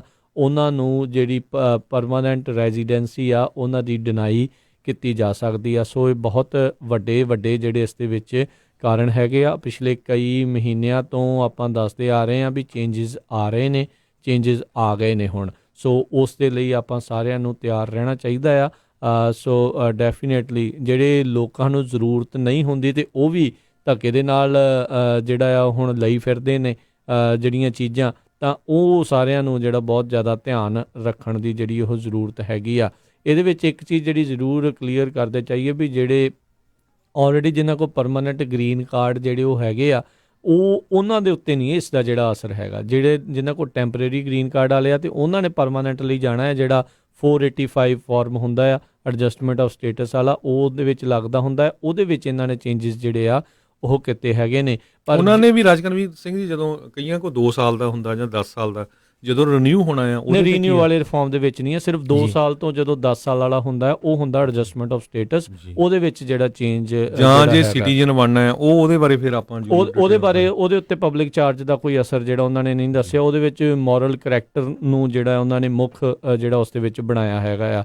ਸੋ 24 ਫਰਵਰੀ ਤੋਂ ਇਹ ਸਾਰੇ ਨਵੇਂ ਅਪਡੇਟਡ ਫਾਰਮ ਜਿਹੜੇ ਉਹ ਲਏ ਜਾਣਗੇ। ਉਹਨਾਂ ਨੇ ਇੱਥੋਂ ਤੱਕ ਵੀ USCIS ਨੇ ਜਿਹੜਾ ਕਿਹਾ ਆ ਵੀ ਹੋ ਸਕਦਾ ਹੈ ਵੀ ਜਿਨ੍ਹਾਂ ਨੇ ਪੁਰਾਣੇ ਫਾਰਮ ਜਿਹੜੇ ਬਣਾ ਕੇ ਘੱਲੇ ਆ ਉਹਨਾਂ ਨੂੰ ਅਸੀਂ ਜਿਹੜਾ ਅਸੈਪਟ ਨਹੀਂ ਕਰਾਂਗੇ। ਸੋ ਨਵੇਂ ਫਾਰਮ ਹੀ ਜਿਹੜੇ ਆ ਉਸ ਦੇ ਆਧਾਰ ਦੇ ਨਾਲ ਉਸ ਨੂੰ ਅਸੈਪਟ ਕਰਕੇ ਉਹਨਾਂ ਦੇ ਹੀ ਜਿਹੜਾ ਉਹ ਲਿਆ ਜਾਵੇਗਾ। ਸੋ ਆਪਾਂ 24 ਫਰਵਰੀ ਤੋਂ ਬਾਅਦ 24 ਫਰਵਰੀ ਤੋਂ ਬਾਅਦ ਜਿੰਨੇ ਵੀ ਅਪਲਾਈ ਕਰੂਗੇ ਉਹਨਾਂ ਨੂੰ ਜਿਹੜੇ ਸਾਰਿਆਂ ਨੂੰ ਨਵੇਂ ਫਾਰਮ ਯੂਜ਼ ਕਰਨੇ ਪੈਣਗੇ। ਜੀ ਬਿਲਕੁਲ। ਸੋ ਇਹ ਨਵੇਂ ਫਾਰਮ ਹੀ ਜਿਹੜੇ ਉਹਨਾਂ ਨੇ ਹੁਣ ਲੈਣੇ ਹੈਗੇ ਆ। ਸੋ ਕਈ ਪੁੱਛ ਰਹੇ ਨੇ ਵੀ ਜਿਹੜਾ ਮੈਡੀਕੇਅਰ ਮੈਡੀਕੇਡ ਜਿਹੜੇ ਸੀਨੀਅਰਸ ਵਾਲੇ ਹੈਗੇ ਆ ਉਸ ਮਾਮਲੇ ਦੇ ਵਿੱਚ ਜਿਹੜਾ ਆ ਉਹ ਕੀ ਬਣੇਗਾ ਜਿਹੜੇ ਗ੍ਰੀਨ ਕਾਰਡ ਹੋਲਡਰ ਨੇ। ਜੇ ਤਾਂ ਤੁਹਾਡੇ ਕੋਲ ਦੇਖੋ ਪਰਮਾਨੈਂਟ ਗ੍ਰੀਨ ਕਾਰਡ ਵਾਲਾ ਹੈਗਾ ਆ ਫਿਰ ਤਾਂ ਨਹੀਂ ਤੁਹਾਨੂੰ ਜਿਹੜੀ ਚਿੰਤਾ ਦਾ ਕੋਈ ਹਾਲ ਦੀ ਘੜੀ ਤੇ ਕੋਈ ਚਿੰਤਾ ਦਾ ਜਿਹੜਾ ਉਹ ਵਿਸ਼ਾ ਨਹੀਂ ਹੈਗਾ, ਪਰ ਆਉਣ ਵਾਲੇ ਸਮੇਂ ਦੇ ਵਿੱਚ ਕੀ ਕਰ ਸਕਦੇ ਨੇ ਉਹਦੇ ਬਾਰੇ ਨਹੀਂ ਕਿਹਾ ਜਾ ਸਕਦਾ।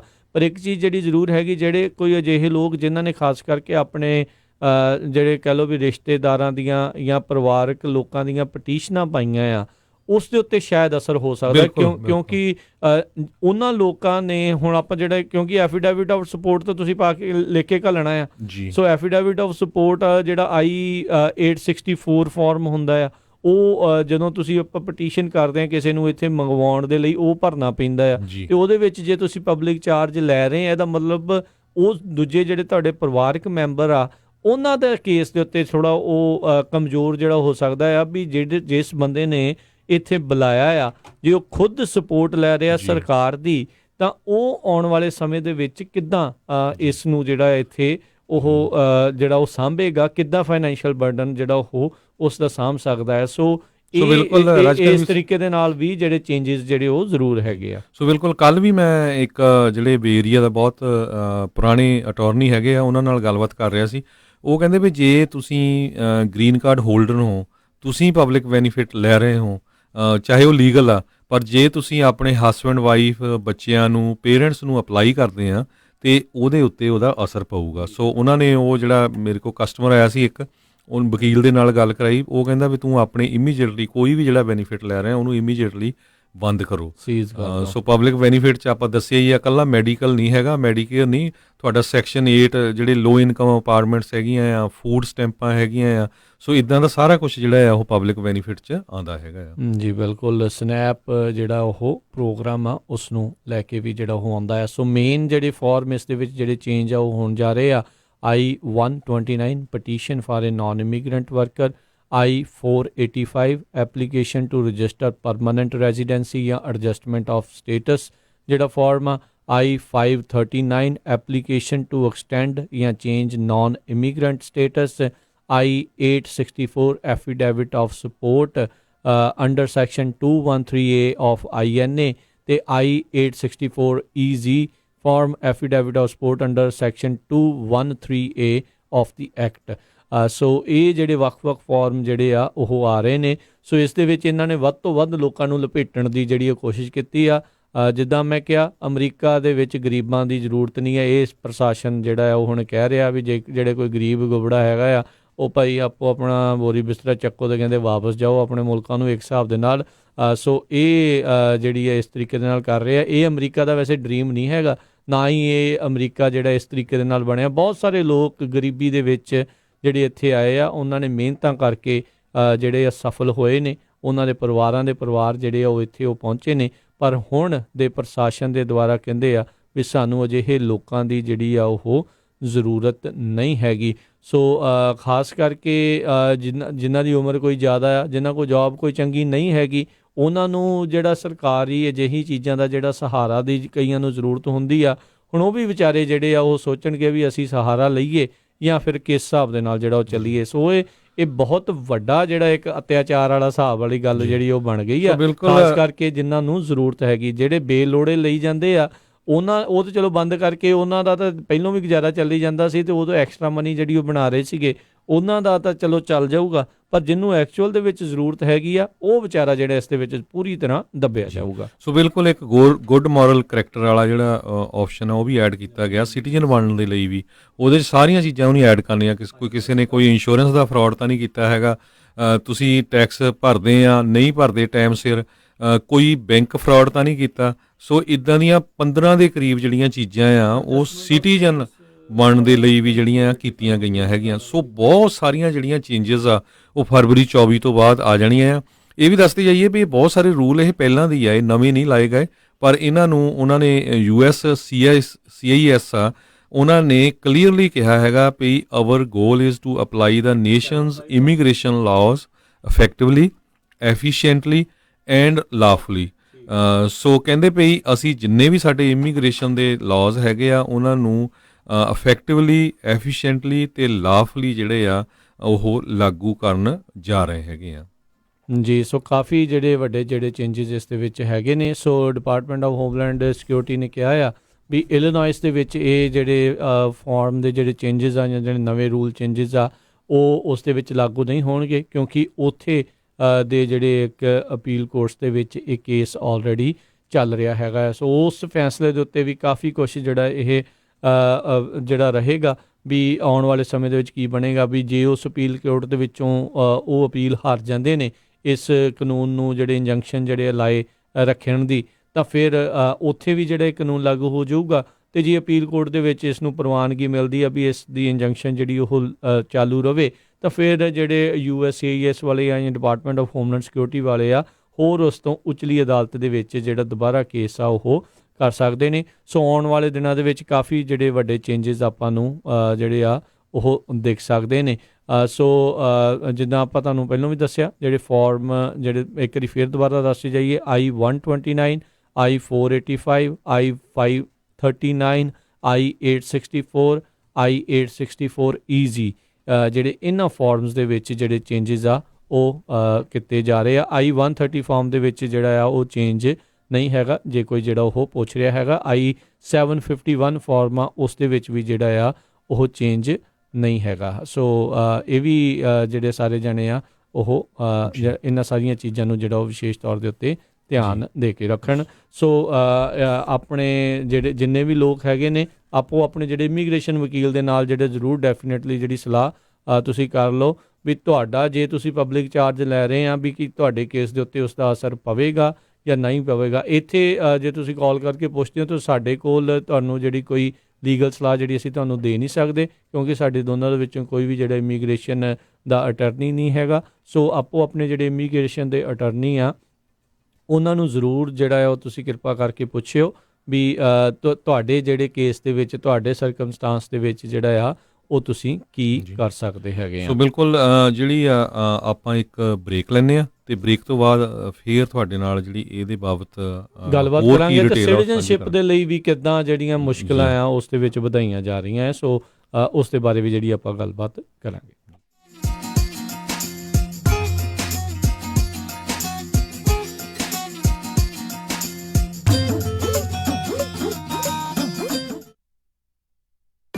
ਤੁਸੀਂ ਸੁਣ ਰਹੇ ਹੋ KOBO Yuba city 1450 AM, KIID Sacramento 1470 AM, KWRU Fresno 1300 AM, KLHC Bakersfield 1350 AM।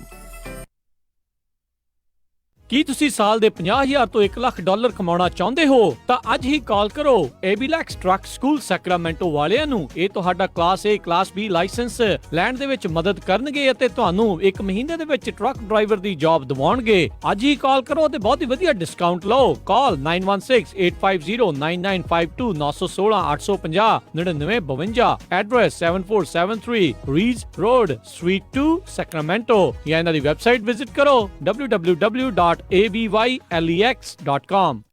ਇਸ ਮੌਕੇ ਓਬਾਮਾ ਕੇਅਰ ਕਵਰਡ ਕੈਲੀਫੋਰਨੀਆ ਦੀਆਂ ਰੀਨਿਊਅਲਸ ਅਤੇ ਨਵੀਆਂ ਐਪਲੀਕੇਸ਼ਨਸ ਦਾ ਸਮਾਂ ਆ ਚੁੱਕਾ ਹੈ। ਇਸ ਸਾਲ ਹੈਲਥ ਇੰਸ਼ੋਰੈਂਸ ਕਵਰਡ ਕੈਲੀਫੋਰਨੀਆ ਨਾ ਲੈਣ ਦੇ ਉੱਤੇ ਸਟੇਟ ਆਫ ਕੈਲੀਫੋਰਨੀਆ ਦੇ ਦੁਆਰਾ ਪਰ ਪਰਸਨ ਦੇ ਹਿਸਾਬ ਦੇ ਨਾਲ ਭਾਰੀ ਜੁਰਮਾਨਾ ਲਾਇਆ ਜਾਵੇਗਾ। ਇਸ ਜੁਰਮਾਨੇ ਤੋਂ ਬਚਣ ਦੇ ਲਈ ਹੈਲਥ ਇੰਸ਼ੋਰੈਂਸ ਲੈਣ ਦੇ ਲਈ ਆਪਣੇ ਓਬਾਮਾ ਕੇਅਰ ਰੀਨਿਊਅਲਸ ਜਾਂ ਨਵੀਂ ਐਪਲੀਕੇਸ਼ਨ ਭਰਨ ਦੇ ਲਈ ਅੱਜ ਹੀ ਸੰਪਰਕ ਕਰੋ ਖਾਲਸਾ ਇੰਸ਼ੋਰੈਂਸ ਏਜੰਸੀ 4082722500।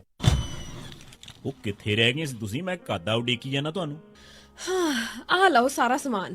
ਇਹ ਇੰਨਾ ਸਾਰਾ ਸਮਾਨ? ਹੋਰ ਕੀ, ਹੁਣ ਮੈਂ ਸਾਰੀਆਂ ਕੁੜਤੀਆਂ ਵੀ ਲੈ ਆਈਆਂ, ਤੁਹਾਡੀਆਂ ਪੱਗਾਂ ਵੀ ਆ ਗਈਆਂ, ਮੁੰਡੇ ਦੀ ਸ਼ੇਰਵਾਨੀ ਵੀ ਲੈ ਆਈਆਂ ਤੇ ਰੁਮਾਲਾ ਸਾਹਿਬ ਵੀ ਲੈ ਆਈਆਂ। ਤੇ ਨਾਲੇ ਮੈਂ ਇੱਕ ਸਲਾਹ ਕਰਨੀ ਸੀ ਤੁਹਾਡੇ ਨਾਲ। ਹੁਣ ਆਪਣਾ 골ਡ ਖਰੀਦਣ ਵਾਲਾ ਹੀ ਰਹਿ ਗਿਆ ਤੇ ਕੱਲ ਤੁਸੀਂ ਮੇਰੇ ਨਾਲ ਚੱਲਿਓ। ਕਿੱਥੋਂ ਲੈਣਾ ਉਹ? ਬੱਗਾ ਪੈਲੇਸ ਤੋਂ ਹੀ। ਉਹਨਾਂ ਕੋਲ ਬਹੁਤ ਵਧੀਆ ਵੈਰਾਈਟੀ ਹੈ। ਅੱਛਾ। ਹਾਂ, ਆਪਾਂ ਉੱਥੋਂ ਸੋਨਾ ਵੀ ਖਰੀਦ ਸਕਦੇ ਆ ਤੇ ਨਾਲੇ ਜੇ ਕੱਲ ਨੂੰ ਲੋੜ ਪੈ ਜੇ ਤਾਂ ਸੋਨੇ ਦੇ ਬਦਲੇ ਕੈਸ਼ ਵੀ ਲੈ ਸਕਦੇ ਆ। ਲਿਆ ਤਾਂ ਬਹੁਤ ਵਧੀਆ। ਬੱਗਾ ਪੈਲੇਸ, ਤੁਹਾਡੀਆਂ ਬਹੁਤ ਸਾਰੀਆਂ ਲੋੜਾਂ ਲਈ ਇੱਕੋ ਥਾਂ। Bagga palace 6618 Florin road Sacramento. ਹੋਰ ਜਾਣਕਾਰੀ ਲਈ ਰੋਹਿਤ ਜੀ ਨੂੰ ਕਾਲ ਕਰੋ 9163931872 916 393 1872। ਮੁਸੀਬਤਾਂ ਕਦੇ ਵੀ ਦੱਸ ਕੇ ਨਹੀਂ ਆਉਂਦੀਆਂ, ਇਸ ਲਈ ਖਾਲਸਾ ਇੰਸ਼ੋਰੈਂਸ ਏਜੰਸੀ ਦੇ ਲਾਈਫ ਇੰਸ਼ੋਰੈਂਸ ਪਲਾਨਸ ਲਾਈਫ ਦੇ ਵਿੱਚ ਮੁਸੀਬਤਾਂ ਲਈ ਹਮੇਸ਼ਾ ਰਹੋ ਤਿਆਰ। Khalsa insurance agency 408 272 2500। ਬੀਜੇਸ ਗੇਅਰ ਪਿਛਲੇ ਕਈ ਸਾਲਾਂ ਤੋਂ ਸੇਮ ਜਗ੍ਹਾ ਦੇ ਉੱਤੇ ਵੈਸਟ ਸੈਕਰਾਮੈਂਟੋ ਵਿੱਚ 501 ਗਲਾਈਡ ਐਵੀਨਿਊ ਵੈਸਟ ਸੈਕਰਾਮੈਂਟੋ ਵਿਖੇ ਟਰੱਕ ਟ੍ਰੇਲਰਸ ਦੀ ਰਿਪੇਅਰ ਕਰਦੇ ਆ ਰਹੇ ਹਨ। ਇਹ ਇੱਕ ਕੰਪਲੀਟ ਟਰੱਕ ਰਿਪੇਅਰ ਸ਼ਾਪ ਹੈ ਜਿੱਥੋਂ ਕਿ ਤੁਸੀਂ ਹਰ ਤਰ੍ਹਾਂ ਦੇ ਟਰੱਕ ਦਾ ਇੰਜਨ ਦਾ ਕੰਮ, ਇਲੈਕਟ੍ਰੀਕਲ ਦਾ ਕੰਮ ਕਰਵਾ ਸਕਦੇ ਹੋ। ਆਇਲ ਚੇਂਜ, ਬ੍ਰੇਕਾਂ ਦਾ ਕੰਮ ਵੀ ਇਹਨਾਂ ਤੋਂ ਕਰਵਾ ਸਕਦੇ ਹੋ। ਇਹ ਟਰੱਕਾਂ ਦਾ ਕੰਪਿਊਟਰ ਡਾਇਗਨੋਸਟਿਕ ਵੀ ਕਰਦੇ ਹਨ। ਇਹਨਾਂ ਦੇ ਕੋਲੋਂ ਹਰ ਵੇਲੇ ਵੱਖ-ਵੱਖ ਟਰੱਕਸ ਦੇ ਨਵੇਂ ਪਾਰਟਸ ਹਮੇਸ਼ਾ ਮੌਜੂਦ ਰਹਿੰਦੇ ਹਨ।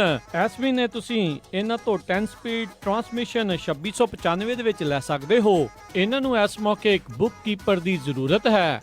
ਹੋਵੇ ਟਰੱਕ ਤੇ ਟ੍ਰੇਲਰ ਦੀ ਰਿਪੇਅਰ ਦਾ ਕਿਸੇ ਵੀ ਤਰੀਕੇ ਦਾ ਕੰਮ ਤਾਂ ਹਮੇਸ਼ਾ ਯਾਦ ਰੱਖੋ ਵੈਸਟ ਸੈਕਰਾਮੈਂਟੋ ਵਾਲੇ ਬੀਜੇਸ ਗੇਅਰ 501 ਗਲਾਈਡ ਐਵੀਨਿਊ ਸੈਕਰਾਮੈਂਟੋ। ਹੋਰ ਜਾਣਕਾਰੀ ਲਈ ਕਾਲ 916 372 3518 916 372 3518 ਬੀਜੇਸ ਗੇਅਰ ਵੈਸਟ ਸੈਕਰਾਮੈਂਟੋ। ਗੁਰੀ ਅੱਜ ਮੇਰਾ ਘਰੇ ਖਾਣਾ ਖਾਣ ਨੂੰ ਬਿਲਕੁਲ ਦਿਲ ਨਹੀਂ ਕਰ ਰਿਹਾ। ਚੱਲ ਫਿਰ ਕਿਤੋਂ ਬਾਹਰੋਂ ਖਾਣਾ ਖਾ ਆਉਨੇ ਆ। ਮੇਰਾ ਅੱਜ ਚਾਟ ਖਾਣ ਨੂੰ ਦਿਲ ਕਰਦਾ ਹੈ, ਨਾਲੇ ਛੋਲੇ ਭਟੂਰੇ। ਦੱਸ ਫਿਰ ਕਿੱਥੇ ਖਾਣਾ ਖਾਣ ਜਾਣਾ? ਆਪਾਂ ਚੱਲਦੇ ਆ ਬੰਬੇ ਕੁਜ਼ੀਨ ਅਤੇ ਇੰਡੀਅਨ ਸਵੀਟਸ ਤੇ।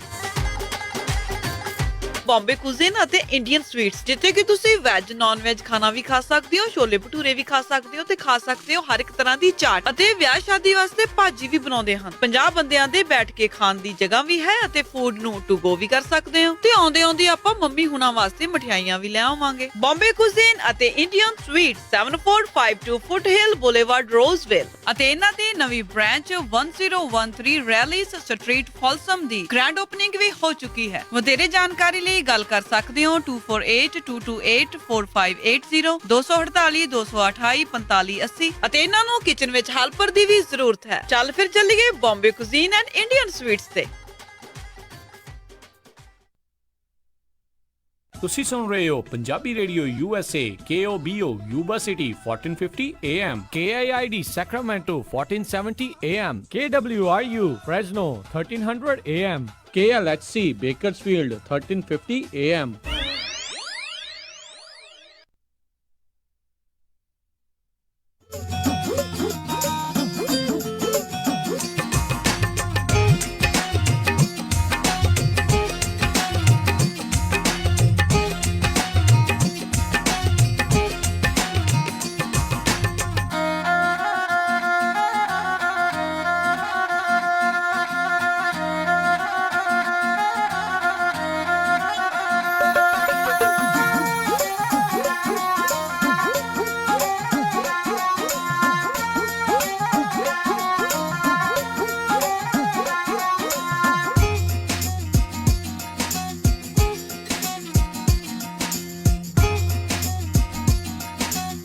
ਪੰਜਾਬੀ ਰੇਡੀਓ USA ਸੁਣ ਰਹੇ ਸਾਰੇ ਸਰੋਤਿਆਂ ਨੂੰ ਇੱਕ ਵਾਰੀ ਫੇਰ ਨਿੱਘੀ ਜੀ ਆਇਆਂ ਨੂੰ ਸਭ ਦਾ ਸਵਾਗਤ ਹੈ। ਸਰੋਤਿਓ ਪ੍ਰੋਗਰਾਮ ਜਿਹੜਾ ਜੀ ਇਸ ਟਾਈਮ ਚੱਲ ਰਿਹਾ ਜੀ ਅਪਡੇਟ ਅਮਰੀਕਾ ਇਮੀਗ੍ਰੇਸ਼ਨ ਦੇ ਨਾਲ ਸੰਬੰਧਿਤ ਜਿਹੜੀਆਂ ਆਪਾਂ ਖਬਰਾਂ ਕਰ ਰਹੇ ਹਾਂ। ਹਰਜੋਤ ਸਿੰਘ ਜੀ ਆਇਆਂ ਨੂੰ ਸਵਾਗਤ ਹੈ ਇੱਕ ਵਾਰੀ ਫੇਰ। ਸਤਿ ਸ਼੍ਰੀ ਅਕਾਲ। ਸਤਿ ਸ਼੍ਰੀ ਅਕਾਲ, ਧੰਨਵਾਦ। ਅਤੇ ਹਰਜੋਤ ਸਿੰਘ ਜੀ ਇਸ ਦੇ ਵਿੱਚ ਨਾ ਕਈ ਜਿਹੜੀਆਂ ਚੀਜ਼ਾਂ ਜਿਹੜੀਆਂ ਹੈਗੀਆਂ ਪਬਲਿਕ ਚਾਰਜ ਵਾਲੇ ਮਾਮਲੇ ਦੇ ਵਿੱਚ ਜਿਹੜਾ ਵਿਆਹ ਵਾਲਾ ਗ੍ਰੀਨ ਕਾਰਡ ਹੁੰਦਾ ਆ ਉਹ ਜਿਹੜਾ 751 ਆ ਉਹ ਇਸ ਦੇ ਵਿੱਚ ਨਹੀਂ ਹੈਗਾ, ਪਰ ਜਿਹੜਾ 485 ਫਾਰਮ ਐਡਜਸਟਮੈਂਟ ਆਫ ਸਟੇਟਸ ਆ ਜਦੋਂ ਤੁਸੀਂ ਬੇਸਿਕਲੀ ਨਾਨ ਇਮੀਗ੍ਰੈਂਟ ਹੁੰਦੇ ਆ ਤਾਂ ਉਸ ਤੋਂ ਬਾਅਦ ਤੁਸੀਂ ਇਮੀਗ੍ਰੈਂਟ ਜਾਂ ਪਰਮਾਨੈਂਟ ਰੈਜ਼ੀਡੈਂਸੀ ਦੇ ਲਈ ਅਪਲਾਈ ਕਰਦੇ ਆ, ਉਹ ਇਸ ਦੇ ਵਿੱਚ ਜਿਹੜਾ ਹੈਗਾ ਆ। ਨਾਲ ਹੀ ਜਿਹੜੀ USCIS ਦੀ ਵੈਬਸਾਈਟ ਆ ਉਹ ਕਹਿੰਦੀ ਆ ਵੀ ਜਿਹੜੇ ਰਿਫਿਊਜੀ ਅਸਾਈਲਮ ਐਪਲੀਕੈਂਟ ਰਿਫਿਊਜੀ ਤੇ asylee applying for adjustment to permanent residency ਜਿਹੜੇ ਹੈਗੇ ਆ ਇਹ ਜਿਹੜੇ ਗਰੁੱਪ ਆ ਐਗਜ਼ੈਂਪਟ ਹੋ ਸਕਦੇ ਆ, ਪਰ ਇਹਨਾਂ ਨੂੰ ਵੇਵਰ ਜਿਹੜਾ ਉਹ ਲੈਣਾ ਪੈਣਾ ਆ ਵੀ ਪਬਲਿਕ ਚਾਰਜ ਜਿਹੜਾ ਉਹਨਾਂ ਨੇ ਲਿਆ ਸੀਗਾ, ਪਰ ਉਸ ਤੋਂ ਉਹਨਾਂ ਨੂੰ ਵੇਵਰ ਜਿਹੜਾ ਉਹ ਚਾਹੀਦਾ ਆ ਗ੍ਰੀਨ ਕਾਰਡ ਅਪਲਾਈ ਜਿਹੜਾ ਉਹ ਕਰਨ ਵੇਲੇ। ਸੋ ਇਹ ਵੀ ਜਿਹੜੇ ਲਿਸਟ ਦੇ ਵਿੱਚ ਉਹ ਹੈਗੇ ਨੇ, ਪਰ ਇਹ ਆਪਾਂ ਪੱਕਾ ਨਹੀਂ ਕਹਿ ਸਕਦੇ ਵੀ ਹਰ ਇੱਕ ਨੂੰ ਵੇਵਰ ਜਿਹੜਾ ਉਹ ਮਿਲੂਗਾ।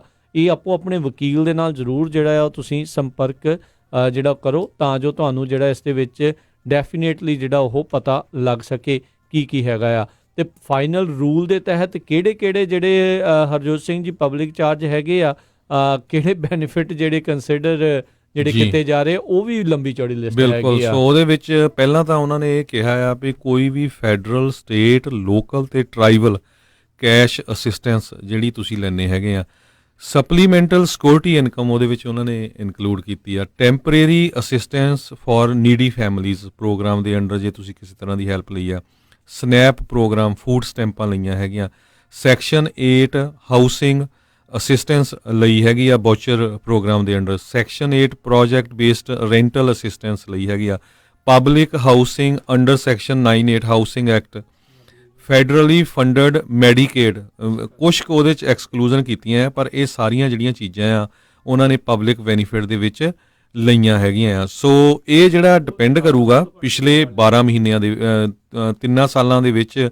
ਜੇ 12 ਮਹੀਨੇ ਲਿਆ ਹੈਗਾ ਪ੍ਰੋਗਰਾਮ ਤਾਂ ਉਹ ਇੱਕ ਉਹਦਾ ਕਾਊਂਟ ਕੀਤਾ ਜਾਊਗਾ। ਜੇ ਇੱਕ ਨਾਲੋਂ ਵੱਧ ਲਿਆ, ਮੰਨ ਲਓ ਵੀ ਤੁਸੀਂ ਫੂਡ ਸਟੈਂਪਾਂ ਵੀ ਲੈ ਲਈਆਂ ਆ ਤੇ ਨਾਲ ਤੁਸੀਂ ਜਿਹੜੇ ਆ ਲੋ ਇਨਕਮ ਅਪਾਰਟਮੈਂਟ ਵੀ ਲਈ ਆ ਤੇ ਮੈਡੀਕਲ ਵੀ ਲਿਆ ਆ, ਸੋ ਇਹ ਜਿਹੜੇ ਸਾਰਾ ਕੁਛ ਇਹ ਫਿਰ ਤੁਹਾਨੂੰ ਜਿਹੜਾ ਆ ਖਰਾਬ ਕਰਨਗੇ। ਇਹ ਹੁਣ ਬਿਲਕੁਲ ਆਪਾਂ ਧਿਆਨ ਕਰ ਲਈਏ, ਇਹ ਬਹੁਤ ਹੀ ਜ਼ਰੂਰੀ ਹੈਗਾ ਆ। ਅਲਟੀਮੇਟਲੀ ਕੀ ਆ ਵੀ ਇਹ ਜਿਸ ਤਰ੍ਹਾਂ ਮੈਂ ਪਿਛਲੇ ਦਿਨਾਂ 'ਚ ਵੀ ਦੱਸਿਆ ਸੀ, ਹਰ ਸਾਲ 5,45,000 ਦੇ ਕਰੀਬ ਲੋਕ ਜਿਹੜੇ ਆ ਉਹ ਗ੍ਰੀਨ ਕਾਰਡ ਲੈ ਕੇ USA 'ਚੋਂ ਆਉਂਦੇ ਆ ਤੇ ਡਿਪਾਰਟਮੈਂਟ ਆਫ ਹੋਮਲੈਂਡ ਸਿਕਿਉਰਿਟੀ ਦੇ ਮੁਤਾਬਕ 3,80,85,000 ਲੋਕਾਂ ਤੇ ਇਹ ਜਿਹੜਾ ਆ ਇਹਦਾ ਅਸਰ ਹੋਊਗਾ। ਸੋ ਇੱਕ ਜ਼ਰੂਰ ਮੈਂ ਡਿਸਕਸ ਕਰਦਾ ਜਾਵਾਂ ਰਾਜਕਨਵੀਰ ਸਿੰਘ ਜੀ, ਜਿਹੜਾ ਡਿਪਾਰਟਮੈਂਟ ਆਫ ਹੋਮਲੈਂਡ ਸਿਕਿਉਰਿਟੀ ਨੇ ਕਿਹਾ ਵੀ ਪਬਲਿਕ ਚਾਰਜ ਜਿਹੜਾ ਆ ਐਡਮਿਸਿਬਲ, ਜਦੋਂ ਤੁਸੀਂ ਕਿਸੇ ਨੇ ਗ੍ਰੀਨ ਕਾਰਡ ਲੈਣਾ ਹੈਗਾ ਆ ਜਾਂ ਤੁਸੀਂ ਅਪਲਾਈ ਕੀਤਾ, ਕਿਸੇ ਨੇ ਇੰਡੀਆ ਤੋਂ ਹੋਰ ਕਿਤੇੋਂ ਆਉਣਾ ਹੈ, ਗ੍ਰੀਨ ਕਾਰਡ ਪਰਮਾਨੈਂਟਲੀ ਆ ਰਿਹਾ ਆ, ਉਹਦੇ ਲਈ ਜਿਹੜਾ ਆ ਇਮੀਗ੍ਰੇਸ਼ਨ ਆਫੀਸਰ ਉਹਨਾਂ ਨੂੰ ਅਥਾਰਟੀ ਦੇ ਦਿੱਤੀ ਆ। ਇਮੀਗ੍ਰੇਸ਼ਨ ਆਫੀਸਰ ਜਿਹੜੇ ਆ ਉਹ ਪੱਕੇ ਥਾਣੇਦਾਰ ਜਿਹੜੇ ਬਣਾਤੇ ਆ। ਸੋ ਕੱਲੇ ਥਾਣੇਦਾਰ ਤੇ ਡਿਪੈਂਡ ਕਰਦਾ ਵੀ ਜਿਹੜਾ ਇਮੀਗ੍ਰੇਸ਼ਨ ਆਫੀਸਰ ਉਹ ਕਿੱਦਾਂ ਦਾ ਆ। ਭਈ ਜੀ ਉਹ ਨਾਈਸ ਹੋਇਆ, ਮੇਬੀ ਤੁਸੀਂ ਲੱਕੀ ਹੋਵੋਗੇ, ਜੇ ਸਟ੍ਰਿਕਟ ਹੋਇਆ ਉਹ ਸਾਰਾ ਕੁਝ ਉਹ ਚੈੱਕ ਕਰੂਗਾ। ਸੋ ਉਹ ਸਾਰਾ ਕੁਝ ਉਹਦੀ ਸੋਚ ਤੇ ਹੀ ਹੋਊਗਾ ਵੀ ਉਹ ਕਿਹੜੇ ਪੁਆਇੰਟ ਜਿਹੜੇ ਆ ਉਹ ਕੰਸੀਡਰ ਕਰੂਗਾ ਕਿ ਤੁਸੀਂ ਜਾ ਕੇ ਪਬਲਿਕ ਚਾਰਜ ਤਾਂ ਨਹੀਂ ਬਣ ਜਾਓਗੇ। ਜੀ ਬਿਲਕੁਲ, ਚਾਹੇ ਦੇਖੋ ਤੁਹਾਡੀਆਂ ਵੱਖ-ਵੱਖ ਡਿਪਾਰਟਮੈਂਟਸ ਦੇ ਦੁਆਰਾ ਉਹਨਾਂ ਨੇ ਤੁਹਾਡੇ ਦਸਤਾਵੇਜ਼ ਮੰਗਾਏ ਆ, ਉਹਨਾਂ ਨੇ ਚੈੱਕ ਕੀਤੇ ਆ, ਪਰ ਇਨ ਦੀ ਐਂਡ ਜਦੋਂ ਤੁਸੀਂ ਅਮਰੀਕਾ ਦੇ ਵਿੱਚ ਦਾਖਲ ਹੋਣ ਲੱਗਣਾ ਹੈ, ਜਿਹੜਾ ਇਮੀਗ੍ਰੇਸ਼ਨ ਆਫਿਸਰ ਜਿਹੜਾ ਤੁਹਾਨੂੰ ਟੱਕਰਨਾ ਆ ਉਹ ਤੁਹਾਡੇ ਸਾਰੀਆਂ ਚੀਜ਼ਾਂ ਨੂੰ ਮੁੜ ਦੇਖੂਗਾ, ਤੁਹਾਡੀਆਂ ਗੱਲਾਂ ਤੋਂ, ਤੁਹਾਡੇ ਹਾਵ ਭਾਵ ਤੋਂ, ਕੀ ਪਤਾ ਕਿਹੜੀ ਚੀਜ਼ ਜਿਹੜੀ ਉਸਨੇ ਦੇਖਣੀ ਆ, ਤੇ ਯੂ ਨੈਵਰ ਨੋ ਕਿਸੇ ਨੂੰ ਜਿਹੜਾ ਉਹ ਮਨਾ ਕੀਤਾ ਜਾ ਸਕਦਾ ਆ। ਇਸੇ ਤਰੀਕੇ ਦੇ ਨਾਲ ਹਰਜੋਤ ਸਿੰਘ ਜੀ, ਸਟੂਡੈਂਟ ਵੀਜ਼ੇ ਨੂੰ ਲੈ ਕੇ ਵੀ ਹੁਣੇ ਜਿਹੜੀਆਂ ਇਦਾਂ ਦੀਆਂ ਚੀਜ਼ਾਂ ਜਿਹੜੀਆਂ ਸਾਹਮਣੇ ਆ ਰਹੀਆਂ ਆ, ਕਹਿੰਦੇ ਵੀ ਚੀਜ਼ਾਂ ਜਿਹੜੀਆਂ ਤੁਸੀਂ ਕਈ ਵਾਰੀ ਉੱਥੇ ਲਿਖੀਆਂ ਹੁੰਦੀਆਂ, ਬੰਦਾ ਹੁਣ ਅਕਸਰ ਦਿਮਾਗ ਆ ਕੰਪਿਊਟਰ ਤੇ ਹੈ ਨਹੀਂ, ਕਈ ਵਾਰੀ ਜਿਹੜੀ ਤਰੀਕਾਂ ਦਾ ਹੇਰ-ਫੇਰ ਹੋ ਜਾਂਦਾ, ਕਿਤੇ ਉੱਤੇ ਥੱਲੇ ਜਿਹੜੀਆਂ ਹੋ ਜਾਂਦੀਆਂ ਆ, ਤੇ ਕਹਿੰਦਾ ਵੀ ਜੇ ਉਹਨਾਂ ਚੀਜ਼ਾਂ ਨੂੰ ਦੇਖਦੇ ਹੋਏ ਜਿਹੜਾ ਉਸ ਅਫਸਰ ਨੂੰ ਲੱਗਾ ਵੀ ਯਾਰ ਇਹ ਬੰਦੇ ਨੇ ਝੂਠ ਬੋਲਿਆ ਆ ਜਾਂ ਮਿਸ ਰਿਪਰੈਜ਼ੈਂਟ ਕੀਤਾ ਆ ਆਪਣੇ ਆਪ ਨੂੰ, ਤਾਂ ਕਹਿੰਦੇ ਉਸ ਕੰਡੀਸ਼ਨ ਦੇ ਵਿੱਚ ਵੀ ਜਿਹੜਾ ਇਮੀਗ੍ਰੇਸ਼ਨ ਅਫਸਰ ਆ ਤੁਹਾਨੂੰ ਜਿਹੜਾ ਆ ਅਮਰੀਕਾ ਦੇ ਵਿੱਚ ਦਾਖਲ ਹੋਣ ਤੋਂ ਰੋਕ ਸਕਦਾ ਹੈਗਾ ਆ। ਸੋ ਇਹ ਸਾਰੀਆਂ ਚੀਜ਼ਾਂ ਜਿਹੜੀਆਂ ਆ ਉਹ ਬਹੁਤ ਧਿਆਨ ਜਿਹੜੀਆਂ ਰੱਖਣ ਯੋਗ ਹੈਗੀਆਂ ਆ। ਜਿੱਦਾਂ ਆਪਾਂ ਦੱਸਿਆ ਵੀ ਜਿਹੜੇ ਰਿਫਿਊਜੀ ਆ, ਅਸਾਈਲਮ ਐਪਲੀਕੈਂਟ ਆ ਜਾਂ ਰਿਫਿਊਜੀ ਅਸਾਈਲਮ ਜਿਹੜੇ ਐਡਜਸਟਮੈਂਟ ਕਰ ਰਹੇ ਆ ਪਰਮਾਨੈਂਟ ਸਟੇਟਸ ਦੇ ਲਈ, ਯੂ ਵੀਜ਼ੇ ਵਾਲੇ ਵੀ ਜਿਹੜੇ ਹੈਗੇ ਆ, ਇਹ ਉਹਦਾ ਐਗਜ਼ੈਂਪਟ ਤਾਂ ਉਹਨਾਂ ਨੇ ਗਰੁੱਪ ਨੂੰ ਦੱਸਿਆ ਹੋਇਆ ਆ, ਪਰ ਤੁਹਾਨੂੰ ਵੇਵਰ ਜਿਹੜਾ ਆ ਉਸ ਦੇ ਲਈ ਜਿਹੜਾ ਆ ਉਹ ਲੈ ਸਕਦੇ ਹੋ। ਪਰ ਇਹ ਹੁਣ ਇਹ ਨਹੀਂ ਪਤਾ ਵੀ ਉਹ ਵੇਵਰ ਜਿਹੜਾ ਉਹ ਦਿੱਤਾ ਜਾਵੇਗਾ ਜਾਂ ਨਹੀਂ ਦਿੱਤਾ ਜਾਵੇਗਾ, ਜਾਂ ਕਿਹੜੀ ਕੰਡੀਸ਼ਨ ਦੇ ਵਿੱਚ ਵੇਵਰ ਜਿਹੜਾ ਆ ਉਹ ਤੁਹਾਨੂੰ ਮਿਲੂਗਾ, ਜਾਂ ਕਿਹੜੀ ਕੰਡੀਸ਼ਨ ਦੇ ਵਿੱਚ ਤੁਹਾਨੂੰ ਵੇਵਰ ਜਿਹੜਾ ਆ ਉਹ ਤੁਹਾਨੂੰ ਰਿਜੈਕਟ ਕਰ ਸਕਦੇ ਆ USCIS ਵਾਲੇ। ਸੋ ਆਪੋ ਆਪਣੇ ਜਿਹੜੇ ਇਮੀਗ੍ਰੇਸ਼ਨ ਵਕੀਲ ਦੇ ਨਾਲ ਪਲੀਜ਼ ਜਿਹੜੀ ਆ ਉਹ ਤੁਸੀਂ ਸਲਾਹ ਜਿਹੜੀ ਉਹ ਜ਼ਰੂਰ ਕਰ ਲਓ। ਜਿਸ ਤਰੀਕੇ ਦਾ ਜਿਹੜਾ ਕਾਨੂੰਨ ਦੇ ਵਿੱਚ ਸਖਤੀ ਹੈਗੀ ਆ, ਜਿਹੜਾ ਵੀ ਕਿਸੇ ਤਰੀਕੇ ਦਾ ਕੋਈ ਬੈਨੀਫਿਟ ਲੈਣ ਦੀ ਲੈ ਰਿਹਾ ਆ ਉਹ ਜਿਹੜਾ ਜ਼ਰੂਰ ਧਿਆਨ ਰੱਖੋ, ਖਾਸ ਕਰਕੇ 24 ਫਰਵਰੀ ਤੋਂ ਬਾਅਦ ਦੇ ਵਿੱਚ, 24 ਫਰਵਰੀ 2020 ਤੋਂ ਬਾਅਦ ਦੇ ਵਿੱਚ ਜਿਹੜੇ ਵੀ ਲੋਕ ਬੈਨੀਫਿਟ ਲੈਣਗੇ ਉਸ ਦੇ ਉੱਤੇ ਜਿਹੜੀ ਇਹਨਾਂ ਦੀ ਕਰੜੀ ਅੱਖ ਡੈਫੀਨੇਟਲੀ ਜਿਹੜੀ ਉਹ ਰਹੇਗੀ। ਉਸ ਤੋਂ ਪਹਿਲਾਂ ਉਸ ਨੂੰ ਲੈ ਕੇ ਉਹ ਕਿਸ ਤਰੀਕੇ ਦੇ ਨਾਲ ਜਿਹੜੇ ਉਹ ਵਾਚਣਗੇ, ਇਹ ਜਿਹੜੀ ਦੇਖਣ ਵਾਲੀ ਗੱਲ ਰਹੇਗੀ। ਇੱਕ ਗੱਲ ਹੋਰ ਇਹ ਵੀ ਕਲੀਅਰ ਕਰਦੇ ਜਾਈਏ ਰਾਜਕਨਵੀਰ ਸਿੰਘ, ਜਿਹੜੇ ਬਹੁਤ ਸਾਰੇ ਜਿਹੜੇ ਗ੍ਰੀਨ ਕਾਰਡ ਜਿਹਨੀ ਲੈਣਾ ਆ ਉਹਦੇ 'ਚੋਂ ਇਹ ਨਹੀਂ ਕਿਹਾ ਵੀ ਪਿੱਛੇ ਵੀ ਤੁਸੀਂ ਜਿਹੜਾ ਬੈਨੀਫਿਟ ਲਿਆ, ਜਦੋਂ ਤੁਸੀਂ ਉਹ ਕਹਿੰਦੇ ਆਉਣ ਵਾਲੇ ਸਮੇਂ 'ਚ ਤਾਂ ਨਾ ਬੰਦਾ ਪਬਲਿਕ ਬੈਨੀਫਿਟ ਲੈ ਲੂਗਾ, ਇਹ ਪਤਾ ਨਹੀਂ ਕਿੱਦਾਂ ਮੈਜਰ ਕਰਨਗੇ ਜੀ। ਉਹਦੇ ਲਈ ਉਹਨਾਂ ਨੇ ਇਹ ਫੈਕਟਰ ਰੱਖਿਆ, ਏਜ ਰੱਖੀ ਆ ਵੀ ਬੰਦੇ ਦੀ ਏਜ ਕਿੰਨੀ ਆ। ਜੇ ਮੰਨ ਲਓ ਵੀ 70 ਸਾਲ ਦਾ, ਉਹਨਾਂ ਨੂੰ ਪੱਕਾ ਪਤਾ ਵੀ ਬੰਦਾ ਬੈਨੀਫਿਟ ਲਊਗਾ। ਹੈਲਥ ਤੇ ਜੇ ਬੰਦਾ ਸਿੱਕ ਆ, ਉਹਦਾ ਜਦੋਂ ਤੁਸੀਂ ਇਮੀਗ੍ਰੈਂਟ ਹੁੰਦੇ ਆ, ਜਦੋਂ ਤੁਹਾਨੂੰ ਸਾਰਿਆਂ ਦਾ ਮੈਡੀਕਲ ਹੁੰਦਾ, ਚਾਹੇ ਇੱਥੇ ਹੀ ਆ ਤੁਸੀਂ ਸਟੇਟਸ ਚੇਂਜ ਕਰਦੇ ਆ, ਉਹ ਹੈਲਥ ਤੋਂ ਉਹਨਾਂ ਨੂੰ ਪਤਾ ਲੱਗ ਜੂਗਾ ਵੀ ਇਹ ਤਾਂ ਫ੍ਰੀ ਮੈਡੀਕਲ ਲਊਗਾ। ਫੈਮਿਲੀ ਸਟੇਟਸ ਤੇ ਫੈਮਿਲੀ ਵੱਡੀ ਆ, ਮੈਰਿਡ ਆ, ਬੱਚੇ ਸਪੋਰਟ ਕਰਨ ਵਾਲੇ ਹੈਗੇ ਜਾਂ ਨਹੀਂ, ਐਸੈਟਸ, ਰਿਸੋਰਸਸ ਤੇ ਫਾਈਨੈਂਸ਼ੀਅਲ ਸਟੇਟਸ, ਤੁਹਾਡੀ ਬੈਂਕਾਂ 'ਚ ਕਿੰਨਾ ਕੁ ਪੈਸਾ ਹੈਗਾ ਆ, ਐਜੂਕੇਸ਼ਨਲ ਸਕਿੱਲਸ ਕੀ ਹੈਗੀਆਂ ਤੁਹਾਡੀਆਂ, ਵੀ ਪੜ੍ਹੇ ਲਿਖੇ ਆ, ਇੰਗਲਿਸ਼ ਆਉਂਦੀ ਆ, ਜੋਬ ਤੁਹਾਨੂੰ ਲੱਭ ਸਕਦੀ ਆ ਕਿ ਨਹੀਂ, prospecting immigration status, expected period of admission, ਕਿੰਨੇ ਕੁ ਚਿਰ ਲਈ ਐਡਮਿਟ ਹੋਣਾ, ਸਫੀਸ਼ੀਐਂਟ ਫਾਰਮ I-864, ਇਹ ਜਿਹੜਾ ਫੈਡਰਲ ਰਜਿਸਟਰ ਆ ਨਾ ਉਹਦੇ ਸੈਕਸ਼ਨ 212A 4C, ਇਹ ਸਾਰੇ ਸੈਕਸ਼ਨਸ ਉਹਨਾਂ ਦੇ ਵਿੱਚ ਦੱਸੇ ਗਏ ਹੈਗੇ ਆ ਜੀ। ਸੋ ਬੇਸਿਕਲੀ ਇਹਨਾਂ ਨੇ ਕਾਫੀ ਕੁਝ ਜਿਹੜਾ ਐਕਸਪੈਂਡ ਕੀਤਾ ਆ। ਹੁਣ ਇਹ ਨਹੀਂ ਪਤਾ ਵੀ ਸਾਰਿਆਂ ਦੇ ਉੱਤੇ ਕਿਸ ਤਰੀਕੇ ਦੇ ਨਾਲ ਜਿਹੜਾ ਇਸ ਨੂੰ ਲਾਗੂ ਕਰਨਗੇ, ਪਰ ਓਵਰਆਲ ਜੇ ਆਪਾਂ ਦੇਖਿਆ ਜਾਵੇ ਇਹ ਬਹੁਤ ਹੀ ਜ਼ਿਆਦਾ ਸਖਤ ਆ। ਇਹਨਾਂ ਨੇ ਆਪਣਾ ਦਾਇਰਾ ਜਿਹੜਾ ਇਸ ਦੇ ਵਿੱਚ ਕਾਫੀ ਜ਼ਿਆਦਾ ਜਿਹੜਾ ਵਧਾ ਲਿਆ ਆ। ਜਿੱਦਾਂ ਆਪਾਂ ਕਹਿ ਰਹੇ ਹਾਂ ਵੀ ਜੇ ਹੁਣ ਦੇਖੋ ਹਰਜੋਤ ਸਿੰਘ ਜੀ, ਕਿਸੇ ਨੂੰ ਮੈਡੀਕਲ ਕੰਡੀਸ਼ਨ ਜੇ ਕੋਈ ਹੈਗੀ ਆ ਤਾਂ ਡੈਫੀਨੇਟਲੀ ਇਲਾਜ ਤਾਂ ਉਹਨੇ ਹੁਣ ਕਰਾਉਣਾ ਹੀ ਆ, ਹੁਣ ਮਰਨਾ ਤਾਂ ਹੈ ਨਹੀਂ। ਹੁਣ ਜਾਂ ਤਾਂ ਹੋਵੇ ਨਾ ਵੀ ਤੁਸੀਂ ਦਿੰਦੇ ਆ ਸਾਰਿਆਂ ਨੂੰ, ਅਤੇ ਜਿਹੜੀ ਕੋਈ ਸੁਵਿਧਾ ਮਿਲਦੀ ਆ ਤਾਂ ਉਹ ਤਾਂ ਉਹਨੂੰ ਹੁਣ ਬੰਦੇ ਨੂੰ ਲੈਣੀ ਹੋਈ ਪੈਣੀ ਆ। ਅਤੇ ਸਭ ਨੂੰ ਪਤਾ ਇੱਥੇ ਕਿਹੜਾ ਕੋਈ ਇਲਾਜ ਕੋਈ ਸਸਤਾ ਆ ਵੀ ਇੱਥੇ ਵੀ ਐਡਵਿਲ ਖਾ ਕੇ ਤੇ ਸਭ ਕੁਝ ਠੀਕ ਹੋ ਜਾਣਾ, ਨਹੀਂ ਹੈ ਨਾ ਇੱਦਾਂ ਦੀਆਂ ਚੀਜ਼ਾਂ। ਸੋ ਹੁਣ ਇੱਦਾਂ ਦੀਆਂ ਚੀਜ਼ਾਂ ਵੀ ਉਹਨਾਂ ਨੇ ਵਿੱਚ ਜਿਹੜੀਆਂ ਵਾੜੀਆਂ ਹੈਗੀਆਂ ਆ ਵੀ ਕਹਿੰਦੇ ਵੀ ਇੱਕ ਇਹ ਵੀ ਚੀਜ਼ ਆ ਵੀ ਤੁਹਾਡੇ ਪੁਰਾਣੇ ਕੇਸਾਂ ਦੇ ਉੱਤੇ ਵੀ ਉਹਨਾਂ ਨੇ ਨਜ਼ਰ ਰੱਖਣੀ ਆ। ਜਿੱਦਾਂ ਖਾਸ ਕਰਕੇ ਅਸਾਈਲਮ ਜਾਂ ਰਿਫਿਊਜੀ ਦੇ ਜਿਹੜੇ ਜਿਨ੍ਹਾਂ ਦੇ ਕੇਸ ਆ ਵੀ ਕਿਤੇ ਤੁਹਾਡੇ ਡੈਪੂਟੇਸ਼ਨ ਤਾਂ ਨਹੀਂ ਸੀ ਪਹਿਲਾਂ ਲੱਗੀ ਹੋਈ। ਜੀ। ਇਦਾਂ ਦੀਆਂ ਚੀਜ਼ਾਂ ਦੇ ਉੱਤੇ ਵੀ ਉਹਨਾਂ ਨੇ ਜਿਹੜੀ ਉਹ ਨਜ਼ਰ ਜਿਹੜੀ ਉਹ ਰੱਖਣੀ ਆ ਜਦੋਂ ਤੁਸੀਂ ਐਪਲੀਕੇਸ਼ਨ ਫਾਈਲ ਕਰਨੀ ਆ। ਸੋ ਇੱਕ ਤਾਂ ਭਾਈ ਚੰਗਾ ਵਕੀਲ ਇਮੀਗ੍ਰੇਸ਼ਨ ਦਾ ਜਿਹੜਾ ਆ ਉਹ ਤੁਸੀਂ ਸਾਰੇ ਜਾਣੇ ਜਿਹੜੇ ਕਰਿਓ ਤਾਂ ਜੋ ਇਹਨਾਂ ਸਾਰੀਆਂ ਚੀਜ਼ਾਂ ਦੇ ਉੱਤੇ ਜਿਹੜੀ ਆ ਤੁਸੀਂ ਆਪਣੇ ਆਪ ਨੂੰ ਜਿਹੜਾ ਉਹ ਸਹੀ ਤਰੀਕੇ ਨਾਲ ਆਪਣੇ ਆਪ ਨੂੰ ਤੁਸੀਂ ਰਿਪਰੈਜ਼ੈਂਟ ਕਰ ਸਕੋ ਤਾਂ ਜੋ ਤੁਹਾਡਾ ਕੇਸ ਆ ਉਹ ਜ਼ਿਆਦਾ ਤੋਂ ਜ਼ਿਆਦਾ ਸਟਰੋਂਗ ਹੋਵੇ, ਤਾਂ ਜੋ ਰਿਜੈਕਸ਼ਨ ਰੇਟ ਆ ਉਹ ਤੁਹਾਨੂੰ ਜਿਹੜੇ ਲੱਗਣ ਦਾ ਖਤਰਾ ਜਿਹੜਾ ਉਹ ਘੱਟ ਹੋਵੇ। 18 ਸਾਲ ਤੋਂ ਘੱਟ ਦੀ ਉਮਰ ਵਾਲੇ ਜਿਹੜੇ ਖਾਸ ਕਰਕੇ ਬੱਚੇ ਆ, ਜੇ ਉਹ ਮੈਡੀਕਲ ਵਗੈਰਾ ਉਹ ਲੈ ਰਹੇ ਆ ਤਾਂ ਉਹ ਉਹਨਾਂ ਦੇ ਲਈ ਓਕੇ ਹੈਗਾ ਆ ਜਦੋਂ ਉਹਨਾਂ ਨੇ ਜਿਹੜਾ ਉਹ ਕਰਨਾ ਆ। ਸੋ ਪਰ ਜੇ ਪਰਿਵਾਰ ਵਾਲੇ ਵੀ ਜਿਹੜੇ ਨਾਲ ਦੇ ਨਾਲ ਲੈ ਰਹੇ ਆ ਉਹਨਾਂ ਦੇ ਉੱਤੇ ਜਿਹੜਾ ਆ ਉਹ ਡੈਫੀਨੇਟਲੀ ਅਸਰ ਪੈ ਸਕਦਾ ਆ। ਗਰੰਟੀ ਨਹੀਂ ਆ, ਪਰ ਉਹਨਾਂ ਨੇ ਇਸ ਦੇ ਵਿੱਚ ਲਿਖਿਆ ਆ ਵੀ ਆਪਾਂ ਇਹਨਾਂ ਸਾਰੀਆਂ ਚੀਜ਼ਾਂ ਨੂੰ ਜਿਹੜਾ ਉਹ ਦੇਖਾਂਗੇ। ਉੱਦਾਂ ਉਹਨਾਂ ਨੇ ਐਗਜ਼ੈਂਪਸ਼ਨ ਵੇਵਰ ਵੀ ਉਸ ਦੇ ਲਈ ਜਿਹੜਾ ਉਹ ਰੱਖਿਆ ਆ, ਪਰ ਡੈਫੀਨੇਟਲੀ ਇਹ ਕੋਈ ਗਰੰਟੀ ਨਹੀਂ ਆ ਵੀ ਹਰ ਇੱਕ ਨੂੰ ਜਿਹੜਾ ਵੇਵਰ ਆ ਉਹ ਮਿਲੂਗਾ। ਜਿੱਦਾਂ ਆਪਾਂ ਸਿਟੀਜ਼ਨਸ਼ਿਪ ਦਾ ਵੀ ਦੇਖ ਰਹੇ ਆ ਵੀ ਲੋ ਇਨਕਮ ਵਾਲਿਆਂ ਦੇ ਲਈ ਜਿਹੜਾ ਵੇਵਰ ਹੁੰਦਾ ਸੀ ਫੀਸ ਨਾ ਦੇਣ ਦਾ, ਉਹ ਵੀ ਇਹਨਾਂ ਨੇ ਕੱਢ ਛੱਡਿਆ ਆ ਵੀ ਹੁਣ ਜਿਹਨੇ ਵੀ ਸਿਟੀਜ਼ਨਸ਼ਿਪ ਲੈਣੀ ਆ ਉਸ ਨੂੰ ਹਰ ਇੱਕ ਨੂੰ ਹੀ ਜਿਹੜਾ ਆ ਉਹ ਫੀਸ ਦੇਣੀ ਪੈਣੀ ਆ। ਅਤੇ ਫੀਸ ਵੀ ਆਪਾਂ ਤੁਹਾਨੂੰ ਆਲਰੇਡੀ ਦੱਸ ਚੁੱਕੇ ਹਾਂ ਵੀ ਜਿਹੜੀ $600-700 ਤੋਂ ਵਧਾ ਕੇ $1000 ਤੱਕ ਜਿਹੜੀ ਉਹਨਾਂ ਨੇ ਆਲਰੇਡੀ ਸਿਟੀਜ਼ਨਸ਼ਿਪ ਦੇ ਫਾਰਮ ਦੇ ਲਈ ਕਰ ਦਿੱਤੀ ਹੈਗੀ। ਜੀ ਬਿਲਕੁਲ। ਸੋ ਬਹੁਤ ਜ਼ਿਆਦਾ ਜਿਹੜੀਆਂ ਚੇਂਜਸ ਆ ਉਹ ਫਰਵਰੀ 24 ਤੋਂ ਸ਼ੁਰੂ ਹੋ ਰਹੀਆਂ ਹੈਗੀਆਂ। ਸੋ ਪਲੀਜ਼ ਜਿਹੜਾ ਵੀ ਕੋਈ ਕਿਸੇ ਤਰ੍ਹਾਂ ਦਾ ਵੀ ਬੈਨੀਫਿਟ ਲੈਂਦਾ ਆ, ਜੇ ਤੁਹਾਡਾ ਕੋਈ ਇਮੀਗ੍ਰੇਸ਼ਨ ਦਾ ਗ੍ਰੀਨ ਕਾਰਡ ਦਾ ਰੌਲਾ ਆ, ਤੁਸੀਂ ਅਪਲਾਈ ਕੀਤਾ ਆ, ਅੱਗੇ ਤੁਸੀਂ ਸਿਟੀਜ਼ਨ ਬਣਨਾ ਆ, ਸਿਟੀਜ਼ਨ ਬਣਨ ਦੇ ਲਈ ਵੀ ਬਹੁਤ ਸਾਰੀਆਂ ਜਿਹੜੀਆਂ ਕੰਡੀਸ਼ਨਾਂ ਉਹਨੇ ਐਡ ਕੀਤੀਆਂ ਹੈਗੀਆਂ। ਗੁੱਡ ਮੋਰਲ ਕਰੈਕਟਰ ਵਾਲੀ ਚੀਜ਼ ਐਡ ਕੀਤੀ ਹੈਗੀ ਆ। ਜਦੋਂ ਤੁਸੀਂ ਸਿਟੀਜ਼ਨ ਬਣਨਾ, ਜੇ ਤੁਹਾਨੂੰ 2 DUI ਮਿਲ ਗਈਆਂ ਤੁਸੀਂ ਸਿਟੀਜ਼ਨ ਨਹੀਂ ਬਣ ਸਕਦੇ। ਐਗਰੀਵੇਟਡ ਅਸੌਲਟ ਸਿਟੀਜ਼ਨ ਨਹੀਂ ਬਣ ਸਕਦੇ, ਡਿਪੋਰਟੇਸ਼ਨ ਲੱਗੂਗੀ।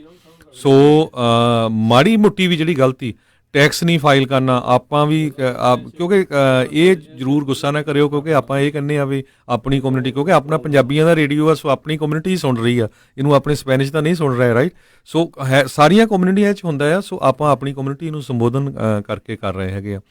ਸੋ ਟੈਕਸ ਜਿਹੜਾ ਉਹ ਟਾਈਮ ਸਿਰ ਭਰੋ, ਸਹੀ ਟੈਕਸ ਭਰੋ। ਇੱਦਾਂ ਨਾ ਭਰੋ ਵੀ ਪਤਾ ਕਰਕੇ ਹਾਂਜੀ ਜੀ ਮੈਂ 4 ਫੈਮਿਲੀ ਮੈਂਬਰ ਹਾਂ ਅਤੇ ਮੇਰੀ ਇੰਨੀ ਕੁ ਇਨਕਮ ਹੋ ਜੂ ਤਾਂ ਮੈਨੂੰ ਕਾਉਂਟੀ ਵਾਲਾ ਮੈਡੀਕਲ ਚੱਲਦਾ ਰਹੂਗਾ, ਬਾਅਦ ਦੇ ਵਿੱਚ ਤੁਹਾਨੂੰ ਪ੍ਰੋਬਲਮ ਆਊਗੀ। ਸੋ ਇੰਨੀ ਜ਼ਿਆਦਾ ਜਿਹੜੀ ਸਖਤੀ ਹੋ ਗਈ ਆ ਕਿਸੇ ਤਰ੍ਹਾਂ। ਈਵਨ ਰਾਜਕਨਵੀਰ ਸਿੰਘ ਜੀ, ਮੈਂ ਮਰਵਾਨਾ ਬਾਰੇ ਦੇਖ ਰਿਹਾ ਸੀ। ਹੁਣ ਦੇਖੋ 11 ਸਟੇਟਾਂ 'ਚ USA 'ਚ ਮਰਵਾਨਾ ਜਿਹੜਾ ਆ ਉਹ ਲੀਗਲ ਹੋ ਗਿਆ ਹੈਗਾ ਅਤੇ ਫੈਡਰਲ ਗੌਰਮੈਂਟ ਕਹਿ ਰਹੀ ਆ ਵੀ ਇਹਦੇ 'ਚ, ਮੈਂ ਪੜ੍ਹ ਰਿਹਾ ਸੀ ਇੱਕ ਜਗ੍ਹਾ, ਉਹ ਕਹਿੰਦੇ ਵੀ ਜੇ ਤੁਸੀਂ ਕਿਸੇ ਤਰ੍ਹਾਂ ਮਰਵਾਨਾ ਸੇਲ ਦੇ ਵਿੱਚ ਯੂਜ਼ ਕਰਨ ਦੇ ਕਿਸੇ ਤਰ੍ਹਾਂ ਤੁਸੀਂ ਅਰੈਸਟ ਹੋਏ ਆ ਤਾਂ ਤੁਸੀਂ US ਦੇ ਸਿਟੀਜ਼ਨ ਨਹੀਂ ਬਣ ਸਕਦੇ। ਸੋ ਇਹ ਜਿਹੜੀਆਂ ਚੀਜ਼ਾਂ ਹੈਗੀਆਂ ਨਾ ਬਹੁਤ ਜ਼ਿਆਦਾ ਕਨਫਿਊਜ਼ਨ ਵੀ ਹੈਗੀਆਂ ਅਤੇ ਬਹੁਤ ਜ਼ਿਆਦਾ ਜਿਹੜੇ ਆ ਹੁਣ ਸਟ੍ਰਿਕਟ ਰੂਲ ਹੋਣ ਜਾ ਰਹੇ ਆ। ਅਤੇ ਇੱਕ ਫੋਕਸ ਉਹਨੇ ਹੋਰ ਕੀਤਾ ਹੈ ਵੀ ਜਿਹੜੇ ਫਾਰਮਸ ਦੇ ਉੱਤੇ ਤੁਸੀਂ ਕਿਸੇ ਤਰ੍ਹਾਂ ਦਾ ਵੀ ਜਿਹੜਾ ਝੂਠ ਬੋਲੂਗੇ, ਮਿਸਰੀਪ੍ਰਜੈਂਟ ਕਰੋਗੇ, ਉਹ ਇਮੀਡੀਏਟਲੀ ਤੁਹਾਡੀ ਜਿਹੜੀ ਆ ਉਹ ਐਪਲੀਕੇਸ਼ਨ ਉਹਨੂੰ ਡਿਨਾਈ ਕਰ ਦੇਣਗੇ। ਇਹ ਵੈਸੇ ਉਹ ਚੀਜ਼ ਪਹਿਲਾਂ ਵੀ ਸੀਗੀ, ਪਹਿਲਾਂ ਮੇਬੀ ਜ਼ਿਆਦਾ ਇੰਨੇ ਧਿਆਨ ਦੇ ਨਾਲ ਨਹੀਂ ਸੀ ਦੇਖਦੇ। ਮੈਰੀਜੁਆਨਾ ਦੀ ਗੱਲ ਜਿਹੜੀ ਮੈਂ ਤੁਹਾਨੂੰ ਦੱਸਦਾ ਜਾਂਦਾ, ਮਿਸ਼ੀਗਨ ਦੇ ਵਿੱਚ ਉੱਦਾਂ ਜਿਹੜੀ ਮੈਰੀਜੁਆਨਾ ਲੀਗਲ ਆ, ਪਰ ਉੱਥੇ ਇੱਕ ਜਿਹੜੇ ਮੈਡੀਕਲ ਮੈਰੀਜੁਆਨਾ ਵੇਚਣ ਵਾਲੇ ਨੂੰ, ਸੈਲਰ ਨੂੰ ਜਿਹੜਾ ਗ੍ਰਿਫਤਾਰ ਕਰਕੇ ਉਸ ਨੂੰ ਸਜ਼ਾ ਜਿਹੜੀ ਉਹ ਸੁਣਾਈ ਗਈ ਆ। ਉਸ ਦੇ ਵਿੱਚ ਕਾਰਨ ਜਿਹੜੇ ਅਦਾਲਤ ਦੇ ਵਿੱਚ ਜਦੋਂ ਉਹਨੂੰ ਪੁੱਛੇਗਾ ਵੀ ਕਹਿੰਦੇ ਵੀ ਉਹ ਸਾਡੀ ਸਟੇਟ ਦੇ ਵਿੱਚ ਤਾਂ ਇਸ ਹਿਸਾਬ ਨਾਲ ਲੀਗਲ ਆ, ਕਹਿੰਦੇ ਪਰ ਫੈਡਰਲ ਲਾ ਤਾਂ ਨਹੀਂ ਚੇਂਜ ਹੋਇਆ ਨਾ, ਫੈਡਰਲ ਲਾ ਸੇਮ ਹੀ ਆ, ਮੈਰੀਜੁਆਨਾ ਅਜੇ ਵੀ ਲੀਗਲ ਆ ਅਮਰੀਕਾ ਦੇ ਵਿੱਚ, ਚਾਹੇ ਸੂਬੇ ਜਿਹੜੇ ਆਪਣੇ ਪੱਧਰ ਦੇ ਉੱਤੇ ਉਸ ਨੂੰ ਲੀਗਲ ਜਿਹੜਾ ਉਹ ਆਖ ਰਹੇ ਹੋਣ। ਸੋ ਇਹ ਜਿਹੜਾ ਇਮੀਗ੍ਰੇਸ਼ਨ ਆ ਇਹ ਟੋਟਲੀ 100% ਫੈਡਰਲ ਦੇ ਅਧੀਨ ਜਿਹੜਾ ਆਉਂਦਾ ਆ, ਇਸ ਸੂਬੇ ਦੇ ਅੰਡਰ ਨਹੀਂ ਆਉਂਦਾ, ਇਹ ਫੈਡਰਲ ਦੇ ਅਧੀਨ ਜਿਹੜਾ ਉਹ ਆਉਂਦਾ ਆ।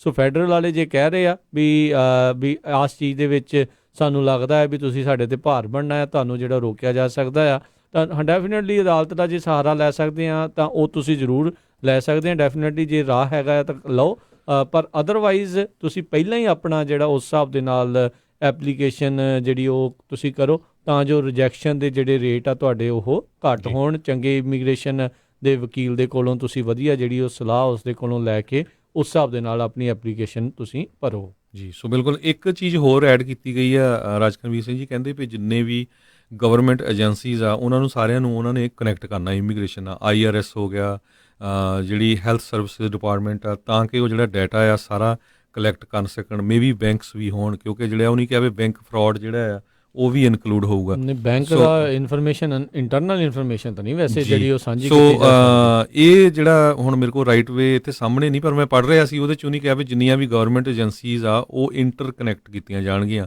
ਪੋਲੀਟੀਕਲ ਅਸਾਈਲਮ ਨੂੰ ਲੈ ਕੇ ਉਹਨਾਂ ਨੇ ਕਿਹਾ ਵੀ 1 ਮਿਲੀਅਨ ਤੋਂ ਵੱਧ ਲੋਕ ਅੰਡਰ ਡਿਪੋਰਟੇਸ਼ਨ ਆ ਤੇ ਸਾਲ ਦਾ ਸਮਾਂ ਲੱਗ ਰਿਹਾ। ਉਹਦੇ ਲਈ ਕਹਿੰਦੇ ਪਈ ਬਹੁਤ ਵੱਡੀ ਗਿਣਤੀ 'ਚ ਨਵੇਂ ਜੱਜ ਹਾਇਰ ਕਰ ਰਹੇ ਆ, ਕੋਰਟਸ ਦੇ ਲਈ ਉਹ ਜਗ੍ਹਾ ਖਰੀਦ ਰਹੇ ਹੈਗੇ ਆ। ਉਹਦਾ ਉਹ ਪੈਸੇ ਤੁਸੀਂ ਦੇਖਿਆ ਹੀ ਆ ਵੀ ਜਿਹੜੀ ਫਾਰਮਸ ਦੀ ਫੀਸ ਆ ਉਹ ਡਬਲ ਟ੍ਰਿਪਲ ਹੋ ਗਈ ਆ, ਉਹ ਤੋਂ ਉਹ ਜਿਹੜੇ ਪੈਸੇ ਆ ਉਹ ਕਲੈਕਟ ਕਰਨਗੇ। ਜੀ ਬਿਲਕੁਲ, ਜੇ ਰਾਸ਼ਟਰਪਤੀ ਟਰੰਪ ਰੀ-ਇਲੈਕਸ਼ਨ ਜਿੱਤਦੇ ਨੇ ਤਾਂ ਤੁਸੀਂ ਇਹ ਸਮਝੋ ਵੀ ਇਮੀਗ੍ਰੇਸ਼ਨ ਦੇ ਕਾਨੂੰਨਾਂ ਦੇ ਵਿੱਚ ਹੋਰ ਸਖਤੀ ਜਿਹੜੀ ਆਪਾਂ ਨੂੰ ਦੇਖਣ ਨੂੰ ਮਿਲ ਸਕਦੀ ਹੈਗੀ ਆ। ਸੋ ਦੇਖਦੇ ਹਾਂ ਆਉਣ ਵਾਲੇ ਸਮੇਂ ਦੇ ਵਿੱਚ ਇੱਥੇ ਕੀ ਬਣਦਾ ਹੈਗਾ ਆ। ਪਰ ਜਿਹੜੇ 24 ਫਰਵਰੀ ਤੋਂ USCIS ਦੇ ਦੁਆਰਾ ਜਿਹੜੇ ਫਾਰਮਸ ਆ ਕੁਛ ਜਿਹੜੇ ਇਮੀਗ੍ਰੇਸ਼ਨ ਦੇ ਨਾਲ ਸੰਬੰਧਿਤ ਆ, ਜਿਨ੍ਹਾਂ 'ਚ I-29, I-129, I-485, I-539, I-864 ਤੇ I-864 ਈਜ਼ੀ ਫਾਰਮ, ਇਹਨਾਂ ਨੂੰ ਜਿਹੜਾ ਤਬਦੀਲ ਕੀਤਾ ਜਾ ਰਿਹਾ ਤਾਂ ਜੋ ਇਸ ਦੇ ਵਿੱਚ ਆਈ ਥਿੰਕ ਇੱਦਾਂ ਦੇ ਸਵਾਲ ਹੋਣਗੇ ਜੇ ਤੁਸੀਂ ਪਬਲਿਕ ਚਾਰਜ ਲਿਆ ਆ, ਕਿਹੜੇ ਕਿੰਨੀ ਡਿਊਰੇਸ਼ਨ ਦੇ ਲਈ ਲਿਆ ਆ, ਕਿੰਨਾ ਚਿਰ ਤੁਸੀਂ ਲੈਂਦੇ ਰਹੇ ਆ, ਕੌਣ ਜਿਹੜਾ ਉਹ ਲੈਂਦਾ ਰਿਹਾ, ਉਹ ਸਾਰੀਆਂ ਚੀਜ਼ਾਂ ਸ਼ਾਇਦ ਇਸ ਦੇ ਵਿੱਚ ਨਵੀਆਂ ਐਡ ਕੀਤੀਆਂ ਜਾਣਗੀਆਂ ਤਾਂ ਜੋ ਪਬਲਿਕ ਚਾਰਜ ਦੇ ਬਾਰੇ ਜਿਹੜਾ ਇਸ ਦੇ ਵਿੱਚ ਪਤਾ ਲੱਗ ਸਕੇ। ਹੁਣ ਚਾਹੇ 485 ਫਾਰਮ ਦੇ ਵਿੱਚ ਜਦੋਂ ਜਿਹਨੇ ਰਜਿਸਟਰ ਕਰਨਾ ਪਰਮਾਨੈਂਟ ਰੈਜ਼ੀਡੈਂਸੀ ਦੇ ਲਈ, ਉਹ ਜਿਹੜਾ ਇਸ ਦੇ ਪਬਲਿਕ ਚਾਰਜ ਬਾਰੇ ਦੱਸੇ ਵੀ, ਪਰ ਨਾਲ ਦੇ ਨਾਲ ਉਹਨਾਂ ਨੇ ਐਗਜ਼ੈਂਪਟ ਵੀ ਜਿਹੜਾ ਕਈਆਂ ਨੂੰ ਜਿਹੜੇ ਇਸ ਦੇ ਵਿੱਚ ਰੱਖਿਆ ਹੋਇਆ, ਜਿੱਦਾਂ ਰਿਫਿਊਜੀ ਅਸਾਈਲੀ ਜਿਹੜੇ ਪਰਮਾਨੈਂਟ ਰੈਜ਼ੀਡੈਂਸੀ ਦੇ ਲਈ ਅਪਲਾਈ ਕਰਨ ਜਾ ਰਹੇ ਆ, ਉਹਨਾਂ ਨੂੰ ਜੇ ਉਹ ਵੇਵਰ ਮਿਲਦਾ ਹੋਇਆ ਤਾਂ ਉਹ ਵੇਵਰ ਵੀ ਜਿਹੜਾ ਉਹ ਦੇ ਸਕਦੇ ਨੇ। ਸੋ ਕਾਫੀ ਕੁਛ ਜਿਹੜਾ ਇਹ ਡਿਪੈਂਡ ਹੋਣ ਜਾ ਰਿਹਾ ਹੈ ਹਰਜੋਤ ਸਿੰਘ ਜੀ ਇਸ ਦੇ ਉੱਤੇ ਵੀ ਜਿਹੜਾ ਇਮੀਗ੍ਰੇਸ਼ਨ ਅਫਸਰ ਜਿਹੜਾ ਬੈਠਾ ਹੈ, ਜਿਹਨੇ ਇੰਟਰਵਿਊ ਜਿਹੜੀ ਲੈਣੀ ਆ, ਉਹਨੇ ਉਹ ਦੇਖਣਾ ਇਨ ਦੀ ਐਂਡ ਵੀ ਤੁਸੀਂ ਅਮਰੀਕਾ ਦੇ ਉੱਤੇ ਭਾਰਤ ਨਹੀਂ ਬਣਨ ਜਾ ਰਹੇ। ਜੇ ਭਾਰਤ ਬਣਨ ਜਾ ਰਹੇ ਹੋ, ਬੇਸਿਕਲੀ ਤੁਹਾਡੇ ਕੋਲ ਪੈਸੇ ਨਹੀਂ ਹੈਗੇ, ਤੁਸੀਂ ਥੋੜ੍ਹੇ ਗਰੀਬ ਹੋ, ਲੋ ਇਨਕਮ ਵਾਲੇ ਹੋ, ਤਾਂ you basically are not welcome in America. ਇੱਦਾਂ ਦੀ ਗੱਲ ਜਿਹੜੀ ਇਸ ਟਾਈਮ ਕਰ ਰਹੇ ਆ।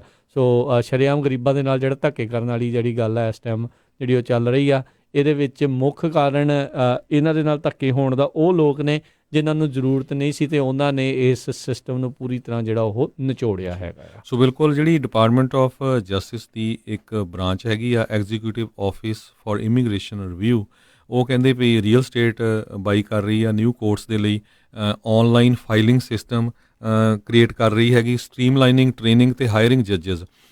ਪਿਛਲੇ ਸਮੇਂ ਉਹਨਾਂ ਨੇ ਜਿਹੜਾ ਬਜਟ ਸੀ 2014 'ਚ $312 ਮਿਲੀਅਨ ਦਾ ਸੀ, ਇਸ ਵਾਰੀ EOIR ਨੇ $673 ਮਿਲੀਅਨ ਦਾ ਜਿਹੜਾ ਬਜਟ ਆ ਉਹ ਮੰਗਿਆ ਹੈਗਾ। ਕਹਿੰਦੇ ਵੀ ਜਿਹਦੇ ਨਾਲ ਜਿਹੜੇ ਜੱਜ ਪਹਿਲਾਂ 439 ਆ ਉਹਨਾਂ ਨੂੰ ਹਾਇਰ ਕਰਕੇ 534 ਕੀਤਾ ਜਾਵੇ, ਹੋਰ ਕੋਰਟਸ ਐਡ ਕੀਤੀਆਂ ਜਾਣ New York, Los Angeles, San Francisco, Houston ਦੇ ਵਿੱਚ, ਤੇ ਕਹਿੰਦੇ ਵੀ ਕਲਰਕ ਹੋਰ ਹਾਇਰ ਕੀਤੇ ਜਾਣ।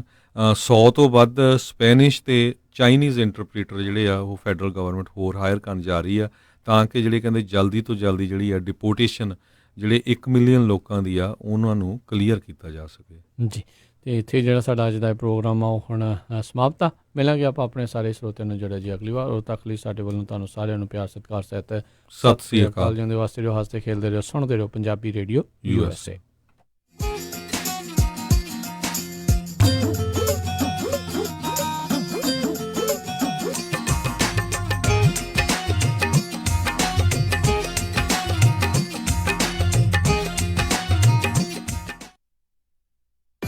ਤੁਸੀਂ ਸੁਣ ਰਹੇ ਹੋ KOBO Yuba city 1450 AM, KIID Sacramento 1470 AM, KWRU Fresno 1300